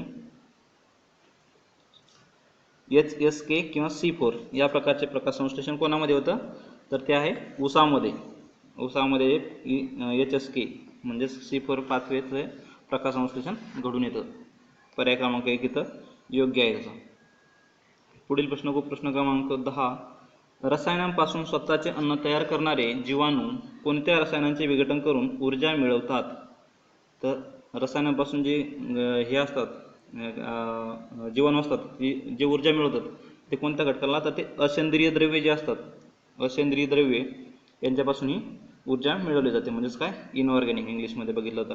पर्याय क्रमांक 2 10चा योग्य ठरतो. पुढील प्रश्न बघू, प्रश्न क्रमांक 11. मानवाच्या शरीरातील नेफ्रॉन्समध्ये युरिन बनविण्याचा योग्य घटनाक्रम कोणता? तर आता थोडासा किचकटच प्रश्न आहे आपण. तर आपण याचा योग्य घटनाक्रम जर बघितला तर पर्याय क्रमांक 3 जो आहे तर तो आपल्याला योग्य घटनाक्रम देतो त्याचा. अल्ट्रा फिल्ट्रेशन, नंतर selective reabsorption and then tubular secretion. त्याच्यामुळे पर्याय क्रमांक 3 इथं योग्य आहे. पुढील प्रश्न बघू, प्रश्न क्रमांक 12. खालीलपैकी कोणती परिस्थिती दुसऱ्या गर्भासाठी धोकादायक असेल? म्हणजेच इथं बघा आता स्त्री पुरुष असे दिलेले त्यांनी, म्हणजे एखाद्या पॉझिटिव्ह पुरुषाने एखाद्या निगेटिव्ह स्त्रीसोबत विवाह झाला तर पहिल्या गर्भासाठी तो धोकादायक नसतो, पण जो दुसऱ्या गर्भ आहे तर त्याला नेहमी धोका असू शकतो. मग ते अपंग किंवा जन्माला येऊ शकतो ते, तर असं किंवा ते मृतही जन्माला येऊ शकतं. तर असं कोणत्या परिस्थितीमध्ये होऊ शकतं असं दिलेलं आहे त्यांनी. खाली चार पर्याय दिलेले आहेत. तर आपण नीट ऑब्झर्व करून बघितलं तर ते RH पॉझिटिव्ह पुरुष व RH निगेटिव्ह स्त्री यांचा जर विवाह झाला तर यांच्या दुसऱ्या मुलाला हे खूप धोकादायक असतं. म्हणजे RH असणारा पुरुष असेल आणि निगेटिव्ह स्त्री असेल, यांचा विवाह झाला तर ते पहिल्या मुलांना तर काही त्रास होणार नाही, त्यांना कळूनही येणार नाही, पण दुसऱ्या मुलाला ते खूप धोकादायक असतं. त्याच्यामुळे कुंडली चेक करण्या अगोदर आपण ब्लड ग्रुप चेक करणं हे महत्त्वाचं आहे. पुढील प्रश्न बघू, प्रश्न क्रमांक 13. प्रश्न क्रमांक 13 बघू आपण. खालील जोड्या जुळवा. श्वसन रंगद्रव्य आणि पशुसमूह. थोडंसं इंग्लिशमध्ये बघू आपण याला. रिस्पायरेटरी पिगमेंट आणि ॲनिमल ग्रुप. तर याच्यातलं काय आहे तर हिमोग्लोबिन सर्वांनाच माहिती आहे, आपल्याला वाचलं जरी नसेल तर आपल्याला ते व्हर्टिब्रेट्समध्ये जवळ दिसून आलं असतं आपल्याला. ते हिमोग्लोबिन कोणामध्ये असतं तर तो व्हर्टिब्रेट्समध्ये. 13वा प्रश्न बघतोय आपण. 13वा प्रश्नाचं आपण बघितलं इथं व्यवस्थित तर आपल्याला पर्याय क्रमांक 2 इथे योग्य मिळतो. पर्याय क्रमांक 2 जो आहे तर योग्य मिळतो आपल्याला, कारण कसं हिमोग्लोबिनचा जो असतो तो व्हर्टिब्रेट्समध्ये, हिमोग्लोबिन व्हर्टिब्रेटला लावले. नंतर जो आहे तर तो क्लोरोक्युरिन तर तो आहे क्लोरोक्युरिन तो ॲनिलिडामध्ये सापडतो. तर हेमिक्रेटिन जो आहे तर तो आहे लिंगुआमध्ये सापडतो. नंतर हे शेवटचा हिमोसायनिन तो मोलस्कमध्ये. त्याच्यामुळे पर्याय क्रमांक आपल्या इथं 2 योग्य मिळतो. पर्याय क्रमांक 2, 13चा पर्याय क्रमांक 2 इथं योग्य ठरतो. पुढील प्रश्न बघू, प्रश्न क्रमांक 14. अनित्य तंतू आणि स्नायू संकोचन सिद्धांत म्हणजेच काय? Consider the following statements about the sliding filament theory of muscle contraction बद्दल प्रश्न आहे. तर काय सांगतोय, हा सिद्धांत आधुनिक स्नायू संकुचन संकल्पना स्पष्ट करतो. हा सिद्धांत हक्सले आणि निडर्जके या शास्त्रज्ञांनी मांडला. तर कोणती विधाने सत्य आहेत असं विधान आहे त्यांचं. कोणती विधाने सत्य आहेत? बऱ्याचदा तुम्ही राज्यसेवेचे प्रश्न बघितले तर त्याच्यामध्ये असत्य किंवा निगेटिव्ह स्टेटमेंट हे खूप प्रकारचे विचारले जातात. इथं जरी सत्य विचारलं असलं त्यांनी, पण बाकीचे बरेच प्रश्न आपण ॲनालिसिस बघितलेलंच आहे अगोदरचं, तुम्हाला वेळोवेळी सांगितलेलं आहे. पण तसं मी असं निगेटिव्ह स्टेटमेंट हे खूप जास्त वेळ असतात. UPSCचं तसं नसतं. UPSCला प्रत्येक वेळी म्हणण्यापेक्षा जनरल स्टेटमेंट हे पॉझिटिव्हमध्ये विचारतात, पण राज्यसेवेला थोडंसं उलटं करतात. ते नाही किंवा अचूक विधाने शोधा, म्हणजे अचूक नाही अशी विधाने शोधा, निगेटिव्ह विचारलं जातं. तर इथं त्या प्रकारे इथं सत्य विधान विचारलं जातं तसं. तर आपण 14चं जर सत्य विधान जर बघितलं तर पर्याय क्रमांक आपल्याला हे दोन्ही विधाने सत्य आहेत. म्हणजे हे सिद्धांत आधुनिक स्नायू संकुचन संकल्पना स्पष्ट करतो आणि हा सिद्धांत हक्सले आणि निडर्जके यांनी मांडलेला आहे. त्याच्यामुळे पर्याय क्रमांक आपल्याला 3 इथं योग्य मिळतो. व दोन्ही बरोबर आहेत. पुढील प्रश्न बघू, प्रश्न क्रमांक 15. कॅल्सिनेशन प्रक्रियेतून डॅश डॅश बाहेर पडतो. कॅल्सिनेशन प्रक्रियेतून काय बाहेर पडतो? तर हा सरळ 1 लाईन प्रश्न असल्यासारखा आहे बघा. तर कॅल्सिनेशन प्रक्रियेमधून 1 किंवा 2 हे धातूवर अवलंबून असते. म्हणजे फक्त कार्बन डायऑक्साईड बाहेर पडू शकतो किंवा फक्त हायड्रेटमधून पाणी बाहेर पडू शकतं. त्याच्यामुळे पर्याय क्रमांक आपल्याला इथं 3 योग्य मिळतो. पुढील प्रश्न बघू, प्रश्न क्रमांक 16. हरित रसायनशास्त्र म्हणजे काय? तर ग्रीन केमिस्ट्री. ग्रीन शब्द लागला म्हणजे तिथं काय तर ते इन्व्हायरमेंटला डॅमेज करणार नाही. ग्रीन इकॉनॉमी, ग्रीन केमिस्ट्री, म्हणजे इको फ्रेंडली टाईप ते. तर ग्रीन केमिस्ट्री काय तर एक the use of non toxic reagents, म्हणजे बिनविषारी द्रव्ये आणि द्राव्य वापरून पर्यावरणपूरक उत्पादने तयार करणे. बघा, पर्यावरणपूरक म्हणजे काय इको फ्रेंडली.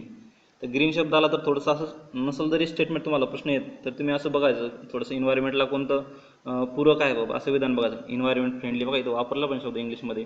इन्व्हायरमेंट फ्रेंडली जे असेल तर तिथं हरित रसायनशास्त्र म्हणजेच काय तर ते बिनविषारी द्रव्ये आणि द्राव्य वापरून पर्यावरणपूरक उत्पादने तयार करणे. पुढील प्रश्न बघू, प्रश्न क्रमांक 17. खालीलपैकी कोणते लुईस आम्ल नाही? लुईस आम्ल नाही. बघा हे मग सांगितल्याप्रमाणे नाही विथ निगेटिव्ह स्टेटमेंट. तर कोणतं लुईस आम्ल नाही त्याच्यातलं? ते बेरियम क्लोराईड जे आहे BaCl2 हे लुईस आम्ल नाही. पुढील प्रश्न बघू. प्रश्न क्रमांक 18. खालीलपैकी काही ही कोलाईड सोल्सची वैशिष्ट्ये आहेत. कोलाईड म्हणजे कसं? म्हणजे असं एक अंदूक दिसतं त्याबरोबर. समजा दुधामध्ये थोडंसं म्हणजे पाण्यामध्ये थोडंसं दूध टाकलं किंवा एखादी खडूची बुकटी टाकली, म्हणजे असं धुसर दिसणार, स्पष्ट दिसणार नाही इकडचं तिकडचं, तर ते कोलायडल सोल्युशन त्यालाच म्हणायचं, कोलाईड सोल्स. त्यातील कोणती वैशिष्ट्ये आहेत विचारलं त्यांनी. टिंडाल परिणाम, ब्राउनियल गती, मॅक्सवेल वितरण, वॅन डर वाल्स बल. तर ते त्याचं योग्य उत्तर आहे तर ते टिंडाल परिणाम आणि ब्राउनियल गती जी आहेत हिची वैशिष्ट्य आहेत ती टिंडाल अ आणि ब. बघायचं असं मग तर ते ऑप्शन ब मध्ये सेकंडमध्ये मिळतं आपल्याला. पर्याय क्रमांक 2 इथं योग्य ठरतो. पुढील प्रश्न बघू. प्रश्न क्रमांक 19. खाली दिलेल्या विधानांपैकी कोणती विधाने बरोबर आहेत? पहिले काम आहे आपलं प्रश्नाकडे जाण्या अगोदर बरोबर दिले विचारलेले का चूक विचारले हे आपण राऊंडच करून घ्यायचे त्याला एकदा. तर खाली विधान बघू आपण बरोबर कोणती दिलेले आहेत. HF आणि H2O ही ध्रुवीय संयुगे आहेत. CH4 आणि CO2 ही ध्रुवीय संयुगे नाहीत. एक प्रकारे काय त्यांनी आपल्याला पोलार मॉलिक्यूल विचारलेले आहेत. पोलार मॉलिक्यूल म्हणजे पोलार मॉलिक्यूल म्हणजेच काय, एक प्रकारे त्यांना एक निगेटिव्ह किंवा असं पोल असणार त्यांना एक, असं एक प्रकारे असू शकतो. आपलं वॉटरचं आपण स्ट्रक्चर जर बघितलं तर हायड्रोजनसोबत ऑक्सिजन कसं जोडलेलं असतं, तर ऑक्सिजन आहे, हायड्रोजनकडून 2 हायड्रोजन जोडलेले असतात. त्याच्यामध्ये पोलार मॉलिक्युल्स कोणती आहेत नाहीत असं दिलेलं आहे त्यांनी खाली स्टेटमेंटमध्ये. तर याचं आपण थोडंसं नीट बघितलं तर आपल्याला अ आणि ब ही विधाने सत्य विधाने दाखवतात. म्हणजे HF आणि H2 ही ध्रुवीय संयुगे आहेत आणि CH4 आणि CO2 म्हणजेच मिथेन आणि कार्बन डायऑक्साईड ध्रुवीय संयुगे नाही आहेत ही. तर त्याच्यामुळे आपल्याला पर्याय क्रमांक 1 इथे योग्य मिळतो. पुढील प्रश्नाकडे जाऊयात. प्रश्न क्रमांक 20. खालीलपैकी कोणती अभिक्रियाकारके अमोनिया तयार करण्यासाठी वापरतात? प्युअर केमिस्ट्रीचा प्रश्न आहे बघा आता. तर अमोनिया तयार करण्यासाठी कोणती केमिकल्स वापरतात? तर ते NH4Cl plus CaOH2, N2 plus H2, CaCN2 plus H2O. पर्याय उत्तर देते अ आणि ब, ब क, अ ब आणि अ क आणि अ ब क. तर आपण याचं योग्य उत्तर मिळतं आपल्याला पर्याय क्रमांक 4. म्हणजेच काय, तरी सर्वचे सर्व ही अमोनिया तयार करण्यासाठी वापरले जातात. तर इथं आपण सायन्सचे प्रश्न बघितले मित्रांनो. व्हिडिओ कसा वाटला नक्कीच कमेंट बॉक्समध्ये कमेंट करा आणि आवडल्यास आपल्या मित्रांसोबत शेअर करायला विसरू नका. तर थांबूयात मित्रांनो. इतका वेळ जोडलेला राहिलात त्याबद्दल तुमचे मनापासून आभार. तर थांबूयात. Thank you so much.